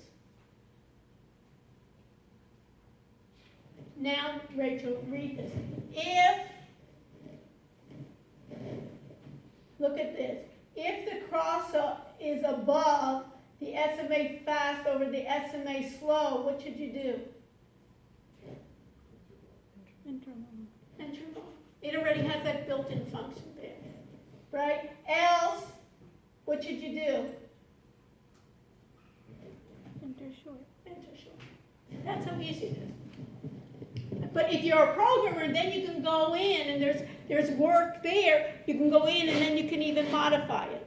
Just add some lines of code to modify it. But you have already the beginning. Do you see how it's so similar to the VBA? Same idea, but what is the advantage of this? This already, instead of a cell A5, A11, this already has built in the libraries, enter short, enter long. Crossover above, crossover below. Did I inundate you already? But I want to kind of show you a thing that you said, hey, this is not for me, but you need to be educated to see what is happening out there when they talk about big data, they talk about these automated machines, they talk about machine learning, that's where they're working towards. Questions, comments? So let's do this. Let me see what you've kind of come up with, your idea for your projects. And then we'll work on it. Next week, we're having a guest speaker coming from New York City. No, from Brooklyn.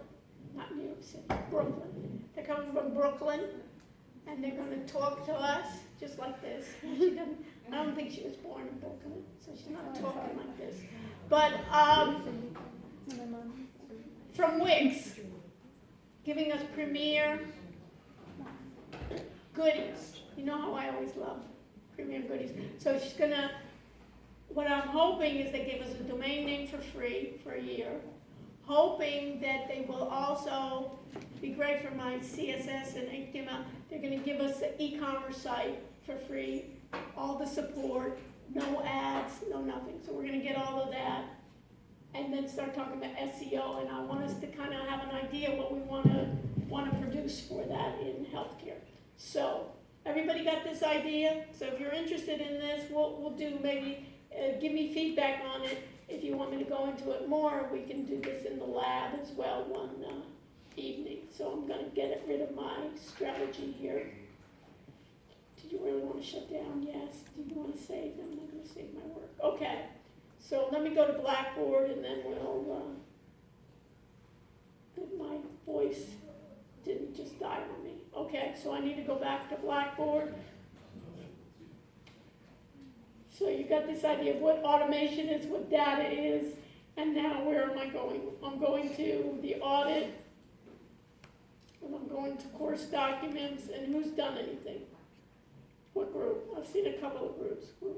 So group one, have we done anything? Have we put upload? Yeah. Okay. It's very rough. Rough is my name. No, it's not that rough. It's not that rough. Now they're saying it's not that rough. Okay, final project. So what is the idea? So tell me. Rough draft. It should be a rough draft because we haven't done it, but give me an idea. It's like an application / website where it's sort of streamlining the process of finding the right physician and or nurse practitioner and or PA and or whatever the case may be in healthcare for the individual, so that they don't really have to go through the health insurance provider call. Maybe you have to wait on hold and so on and so forth to see where their insurance allows them to go. And then on top of that, it's So this is just for nurse practice. I need a nurse practice.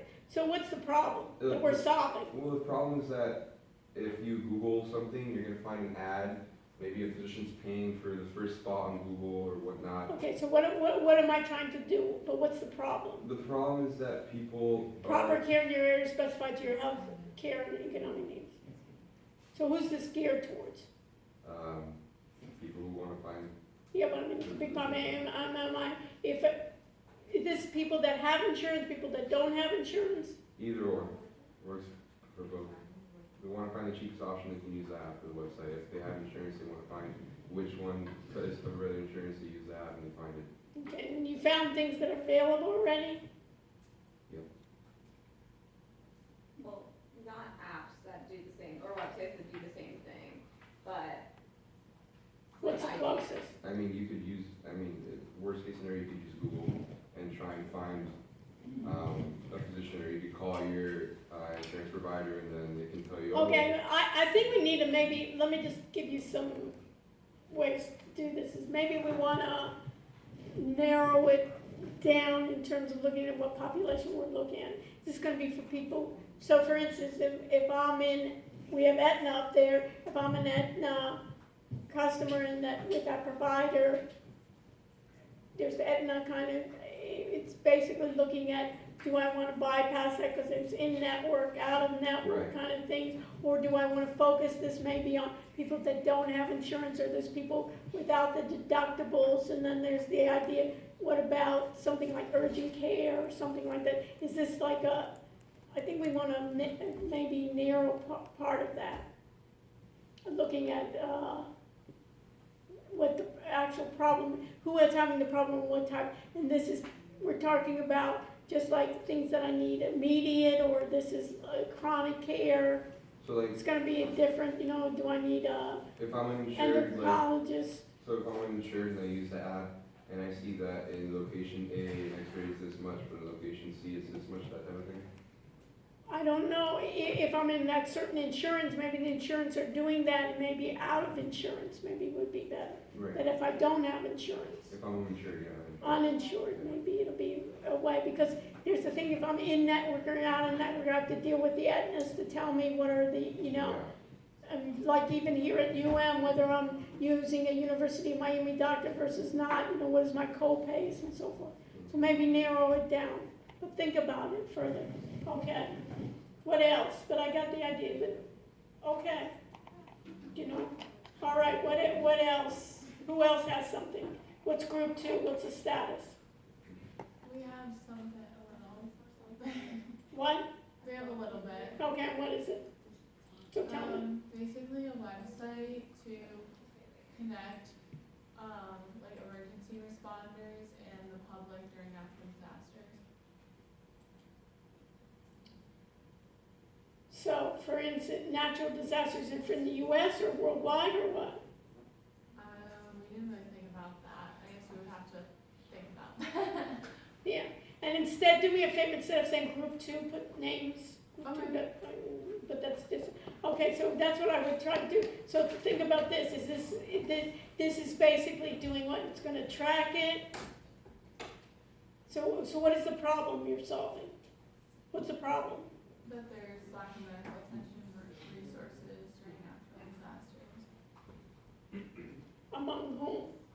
So this I would clarify. So Clarify think about like, that's the right line. so like, think about this past one.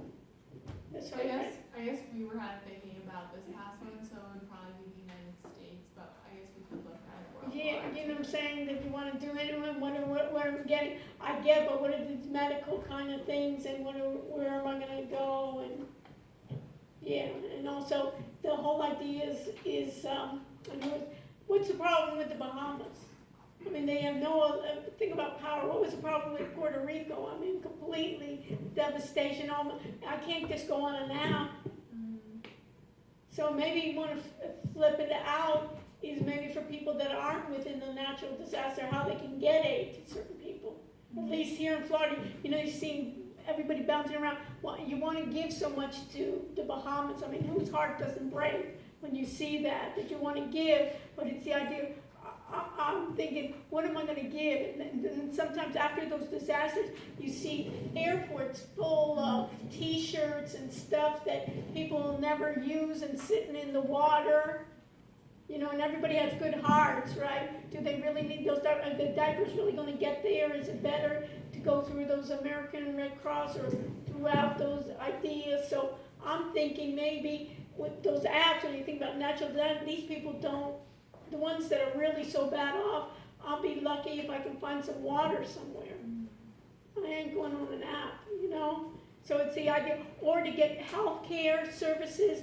Remember with Haiti, with the earthquakes, one of the things were maybe even get some people that are practitioners down here, and we can get some people from all over the world to kind of consult with Yeah, them that can't physically get there. That was further down in the document, I think. Yeah, so I would narrow it down and see more where you can solve, because a lot of these things are internet-based, and it means that I have internet access. And in those disasters, I have no internet access. So maybe in the ways of coordinating, or even coordinating where are the best drives, how to, you know, people are really doing, you know, with WhatsApp and some of the others, you really can do a great job of getting coordination after a disaster, you know. But just to have, you know, this is just way too lack of medical attention and resources during natural disaster. That's the problem. In those natural disasters, I have no internet. And you're taking my comments, you know what I mean, and stuff. I'm in everybody's groups. I'm just giving you the ideas of what we can, what I want too is that what physically we can accomplish, to give even a prototype here. That somebody can kind of say, hey, that's a great idea, let's go for it. Kind of almost give a prototype. Like when we create an app, or we create the website, that people have an idea, hey, this makes sense. This is not just some stupid project we had to fulfill a requirement, but you guys can get excited about it and improve upon it. And it doesn't sound so grandiose, you know. People have done in the past, you know, they're gonna create all these voice, you know, security systems or something. And I asked the people, you know anything about cybersecurity? You can do anything in cybersecurity? You know, it sounded good. You know what I mean? That you can bring the resources together. You know, one inspiring to see that Andres, the chef, you know, that's gone down, and I mean, you know, that he goes to all these places and he, you know, coordinates something like some places like with him to create coordination or something like that. Okay, very good. Okay, group 3. What do we got? I have a little something. Everybody's a little. A little is a beginning. That's all I got. Okay, what do we got? So tell me. Well, I think I looked at yours already. So what's the idea here? You're going to do a nutrition app and we're going to take pictures of our meals? And they're going to tell me what? So I'm going to take a picture. So I ate today an orange, an egg, and whatever. I take a picture, and then what's it going to tell me? Is that what it is? Yeah, I think it was more along the lines of just helping you figure out what you need to eat to reach a certain goal without it being too much of a task to just do. Did you look at these other apps or not really? I have seen MyFitnessPal. The other ones, I think Josh entered those. He's Okay. a little bit more. Is he here? No, No. he's not here. Okay, so what I look at is try to find among those different apps, because there's a lot of these nutrition apps, is what is missing or what you can maybe integrate among those that you can put together as kind of like the best of or something like that to focus in. And then you can think about those pictures and things like that. Think about, you don't have to create those new technologies, but can you basically buy those technology? You know, it's just like everybody knows Amazon Web Services, right? You know how they do recommendations in Amazon Web Services. If you like this, those people that bought these books, bought these books, you know, kind of recommendations. You can get that on Amazon for free. If you want to do like even an Amazon, you know, Alexa, they have now, you can go on and you can create your own Alexa talk. program them to do that. They have it built in, you know, kind of things. You know, like I said, kind of, and you have a little bit of background in that. You can even look at some of those, you know, because there's possibilities. They do a nice job at Amazon now. They have this free format that you can use a lot of their code, and a lot of their speech, you know, speech to text to speech, things like that that are available. It's a good start. Okay. What's next? Group 4, Jared, Bernardo left, and Simon and Owen. What do we got? Nothing. Not good. Okay, so stay with me. So we got to figure nothing is not good. Okay, group 5, a little is good. Nothing is not. Okay, Amoni, Jordan, Angela, and Renato. What do We we have got? some stuff. You have some stuff. Okay, Yeah. what's the stuff? We said, we looked it up, that 91% of the cyber attacks related to the healthcare industry are from phishing emails. Uh-huh. So we wanna make a add-in to the Outlook application that, utilize artificial intelligence and will feed, like, hopefully a lot of phishing emails to this artificial intelligence and train it to detect, like, potential phishing emails. Good idea. Thank you. Now, you know, it's all in the detail, but at least we can start. I like the idea that it's focused, you know what I mean, of phishing attacks, and that you can get, what you may want to do is see there's a whole area, maybe what you want to do is review that whole security software industry of those doing phishing attacks for ransom. You're looking at ransomware, is that what it is, or phishing attacks in hospitals in general, email? I think just for emails. Yeah, but email, and then maybe even do it, I would even hone in and maybe just do like phishing attacks. Like Yeah, that's- phishing, but I'm saying ransomware. Okay. You know what I mean? Because that's really where people are starting, because you know, anybody who worked for the university, you know, do any of you getting it on my voicemail from the IRS? Have you been getting it? Why are we getting those? I don't get it on my cell, and I don't get it in my home or anywhere else, but I get it here. You know, freaking IRS is, they're suing me, and I'm in prison already, and you know, they don't say my name somehow, you know what I mean? But if I press here, or if I answer that phone and I can contact them, they'll help me out. Why am I getting that? I see, you know what I mean, that should be blocked. And also even a lot of in the university, I'm getting these, you know, for so long it was President Frank. Did everybody get that one? President Frank needs my gift card.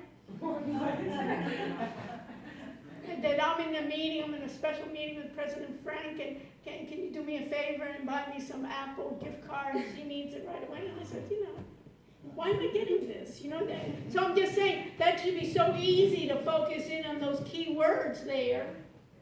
So I would focus in and then take like a number of vendors like Checkpoint and some of the others that are now saying their security for,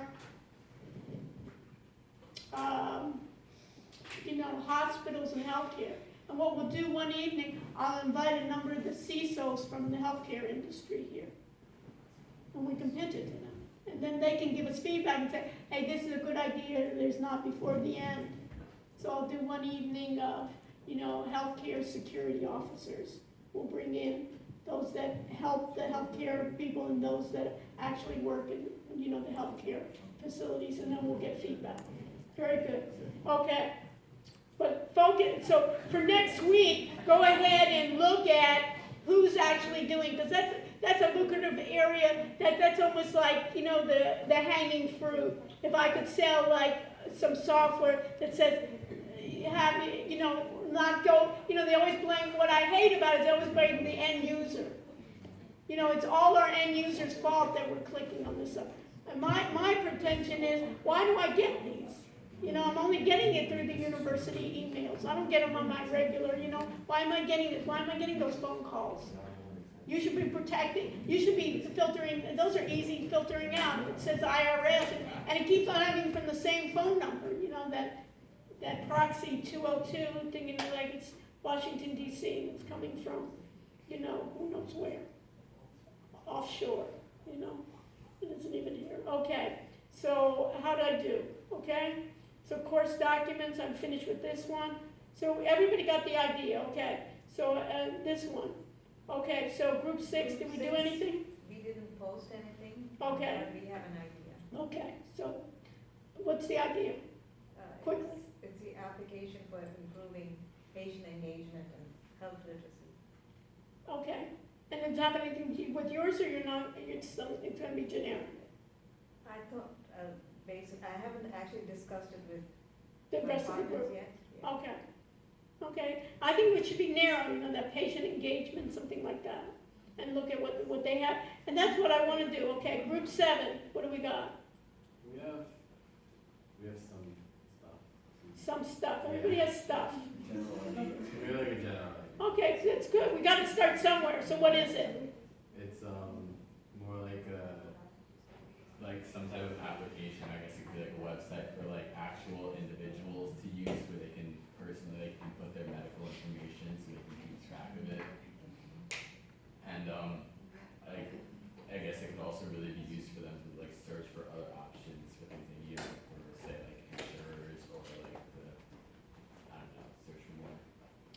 So if I have, let's say I'm at the University of Miami and you have like my personal health information, so how's this gonna be different? Like in any healthcare environment, I have a dashboard that I can see all my vaccinations and my health summary. This is for people without insurance, this is for people, who's this for? It was more like just for people I guess that didn't really have like access to like a full dashboard of things. Like, And who are those type of people? How many people are there that don't have that? No clue. Okay, so what's available now? So there are a whole bunch of these health, so it's personal filing and note-taking systems, apps, so we need to go back. Okay, and everybody see what my trend is to everything, is we gotta focus and see what is missing, almost like there's a whole list, go to, you know, personal, you can search for those personal health apps and things, I can do it. One of the problems is how am I gonna get the data in there? Check with, like Google did Google Health, Microsoft tried to do this, Microsoft Digital Health, and these guys don't suffer with money, and they failed miserably. Because one of the things, I was checking it out even in the very beginning, was you had to physically start typing in all this information. And lo and behold, you know that I hate doing that already, right? Just like any of this stuff, I don't want, if something can be done already, so you gotta try to figure out what is missing in those people that have health insurance, what can't they get out of it, what is an additional app that they need quickly to do it, or to be able to switch over if you're going traveling. Maybe focus in on traveling. You guys ever travel? Right, in traveling, what's missing if I'm in another country or I'm in another state? What kind of information do I need on hand to get, you know, on my phone, on my watch or something? And kind of combine it with maybe, you know, like with what Apple has and what Google has in their health apps, you know, to integrate something like that. Okay, it's a start. Okay, and it can be on the personal health. Okay, group A, what do we got? Jessica and Kit, that one was having some issues with travel. So what do we do? So it's developing, it's kind of similar to theirs, but it's more focused to like breast cancer patients. Okay, Like a app or a website where they can have like post-op information, pre-op information, pictures, like information related to their diagnosis, and do you work with breast yes. cancer? Okay, And right good. now that it doesn't exist. It's Okay, not- great. Something like that. Everybody see that? I'm using theirs, not to brag on them, but it's just the idea that this is good because it's focused. You know what I mean? Breast cancer patients, it's similar, rather than everybody in the world for insurance. Who has insurance, who doesn't have insurance, you know, it's not, but that's a possibility. And then later on, okay, now it's breast cancer, now I can do, you know, colon cancer, or I can do other kinds of ways maybe we can do it. And this is but this may be generic, that I need to get even support groups. That I don't want, find support groups worldwide that I have a specific, you know, esoteric cancer, or mothers that have young children. Maybe, you know what I mean? That's a special group of women that need it more than, you know, older women, or taking care of, you know, your mothers that have it. We also want to kind of combine, like, obviously with breast surgery, it's a little different than other surgeries, but, like, if patients choose to, like, do the augmentation route, sort of like a 3D visual of, like, what they can do, and kind of combine, like, the surgery of eliminating cancer along with the cosmetic surgery that would come after. Yeah, so we wanted to see if we could do that in a way. You know Dr. Miami? Sorry. Oh, like on Instagram? Yeah. Yeah. He was, when he first started, anybody know Dr. Miami? Yeah. When he first started, you know, he finished medical school and so forth, and he's such a character. He went with his car, and I think he had one of those, I don't know what he had, some mobile device in the back of his car, trying to set up stuff. He's an entrepreneur from heart, trying to set up stuff from the back of his car, till the idea where he first started off, where he had a patient that he did a nose job with, who was a programmer. And that's how he started there. And then he started doing with, what was that woman? She was a long time ago. She used to do all these surgeries. She was online. I forgot, she like had 20 surgeries. One of those reality stars. He started doing this thing like checking your face, and you could take a picture of your face and then see what it would look like with your nose and so forth. He got a lot of publicity. He's just in a way, he's such a ham, and he loves that stuff, that he came to the class when in the very beginning looking for interns, especially in, you know, the BTE problem, and he started, and it was interesting, you know, and I have no clue on that whole plastic surgery where it went, and in the very beginning I said something about my butt or something. He goes, oh, that's popular, and that was before, you know, the Brazilian butt thing was, you know, popular and so forth. So he was just really into the, you know, that virtual reality and creating that, and now he's just boomed, and he started, you know, and we were going to help him because I was one of the first ones broadcasting. This was before he was broadcasting his surgeries, and I said, you know, you should do something, and he just, from those ideas, working with him in his very beginning stages. He was in some of my seminars that I was doing, you know, healthcare and tech. He was in the very beginning, and he's very entertaining. He used to say in the audience, oh, I see a number of my clients, but I won't say, you know, who you are, stuff like that. And then he started doing pets, you know, what your pet's going to look like, and all this stuff. But besides that, I was just saying some of that things of visualization of this is what you're going to look like and so forth. But anyways, I know him quite well, so if you want to get in touch with him, I'm sure he may be able. But anyways, but he is over the top, and I've had other plastic surgeons that were very jealous that, you know, during the recession he was doing very well, and he does all these shticks of trying to produce, you know, he started doing music videos, and he just went over the top. And then they tried to sue him for not ethical practice or something like that.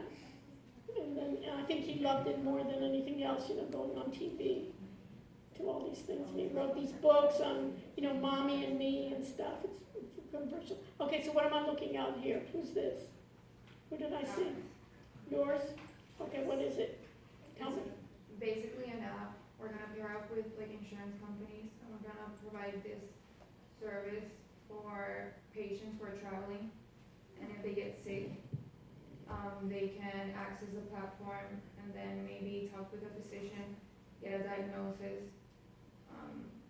And then the physician can tell them like the generic drugs and maybe like the 3 top brands in that specific country they're traveling. Okay. So let me get this straight, I'm traveling, okay? I go to India, right? I'm traveling, then and I get sick. Yes. I ate something, get sick, probably would. Okay, so and now what do? You log into the app, Yeah, and then you put all your symptoms, all your basic information. right, Then, feeling sick, okay, throwing up, okay, now what? then you can access, and then you can talk with a physician or video chat with him, Okay. with the person, There's stuff out there already doing that. for specific travelers. Mhm. And there's some that will even, you gotta do research, there's some that will even start translating for you, so they'll even have, not even a text to speak, a machine, but you'll get, some we're trying to sell then, I don't know where they are now, I'll get you, then I'll have a group, so I'll get you, someone, I'm in China, I'll get you somebody that speaks Mandarin, and will even speak to the pharmacist, rather than just using my iPhone trying to type it in and translate, they'll get them on the line and so forth. So there are, it's not bad, but there are things that, my problem is, when you're thinking right away, when you say, I'm gonna work with an insurance company. That's a hard one. You don't just say right off the bat, I'm working for an insurance company. So maybe start looking at it more. There are, trying to look at those travel health apps. There are some, and some just started to say, kind of remote, that they'll do translation. And their thing was, I'll do translation not by machine, I'll do translation by humans, or something. Or I'll be able to help you. So you have to kind of look at that. That's a little bit like, what were you guys gonna do? And Ben, and yours, was yours travel too? Ours was a basic thing, but the idea is kind of the same, except we weren't thinking travelers, we were just thinking Oh, you were there, international. okay. So you may wanna look at, go into that, because I think that exists. The one thing I don't think, due to language barriers, show generic drugs and so forth, is the idea, how do I communicate and how do I get to see somebody? They have some of those already. So look at them and see what are they missing. And how you can kind of enhance it, or how you can bring them together, or even apps together. This one has the translation, this one has the other. We're gonna merge them together where we can be a site of resources of which apps you can have, Travis. You understand? I want doable, at least doable prototypes that you can do, and then not so grandiose. I'm working with the, with the insurance company. You're like this for this insurance company. Your father had an insurance company, no, right? You don't.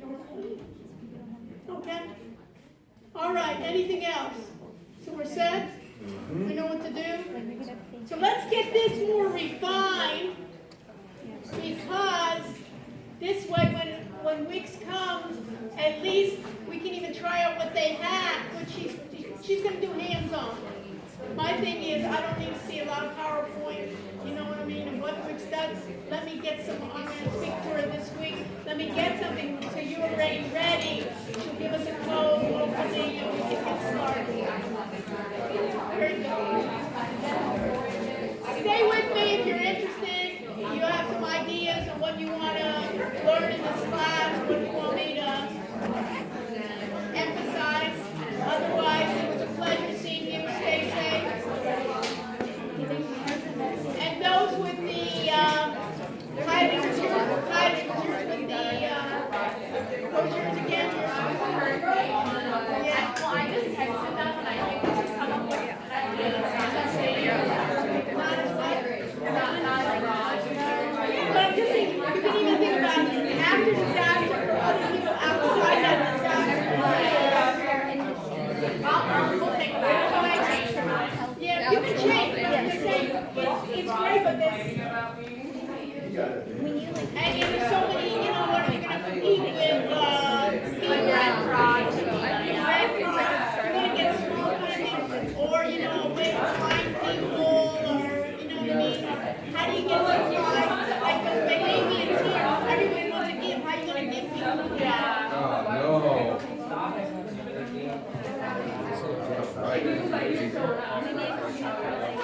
No, like I actually.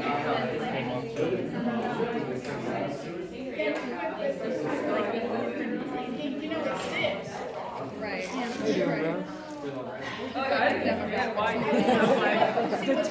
I'm sure, you know, just like a cyber attack, I can get insurance, cyber attack. Well, man, text me. Try to find out what I don't know about insurance speaking is.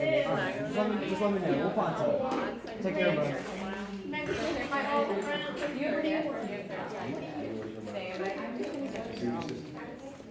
For the physical. No, I know, I feel that. And I'm like, All can't on campus or what?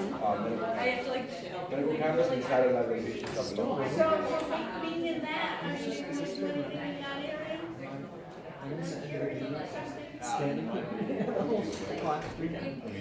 I mean, if you know, what I would do, if you're in that, It's recorded. combine physical security with virtual security, something, you know, kind of like what are the limitations of being in the medical school? Yeah. Think about, in sharing with these guys, you can do something semi-real. So what I mean, you get what I'm saying? Because where are you gonna go into insurance now? Do you understand? Are you gonna go into insurance? Most of you are not, you know what I mean? But I'm just thinking, if you already know I'm thinking if you already know the physical stuff, how to bring physical security maybe into virtual. Like have some of those cameras where I'm having a problem. Let's say we have physical security here. How can I talk to somebody now? Right, I'm just giving you an example, that if, for instance, you know, we have these cameras here. Right, so if we do have an emergency, rather than me dialing in 911, is there somewhere where I can go and I can say, hey, listen, you know, that maybe I can do something where I say, you know, I need some help here.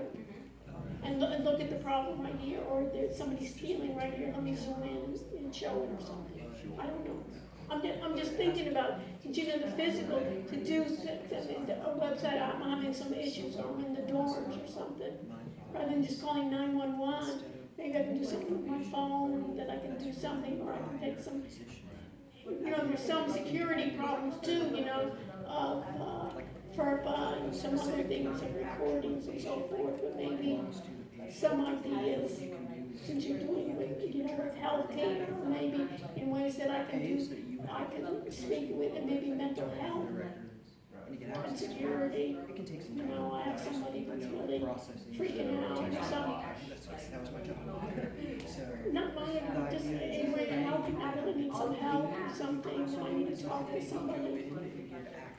You know, like now, you know, like somebody said from another group, they said, you know, you can come, you know, say was sick 1 week, and now they want to dump them from the group. And I'm saying, well, you know, you could have some serious you know, even mental issues that, you know, I don't want you just to dump it there, maybe we should reach out in some way to somebody. I don't know, I'm just bringing, you're saying, since you are in security already, what is your major? What is yours? Yeah, right. But at the same time, So maybe something like that, or here, take advantage of Oscar having that, you have an expert in your group. No, seriously, you understand? Yeah. You're an expert in your group, you know what's lacking.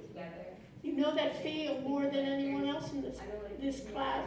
You really think of yourself as it, because you really want to think about yourself as a brand too, of how you can improve, rather than going into something that, one, you know nothing about, two, it's like, you know, ransomware, it's a good, maybe on those ransomware and security, and maybe you can combine the physical versus something else, I don't know, but I'm just saying, but you're looking to, and you're at the medical campus already, and once you have the regular security something, and then you can maybe have access to those guys that are doing cybersecurity. We just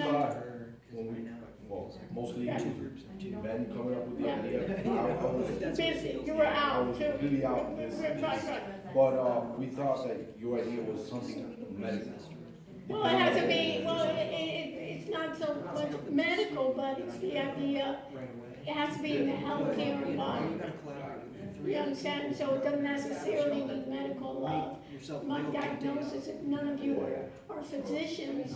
Maybe, you know, some people are physical therapists, some people are pre-med here.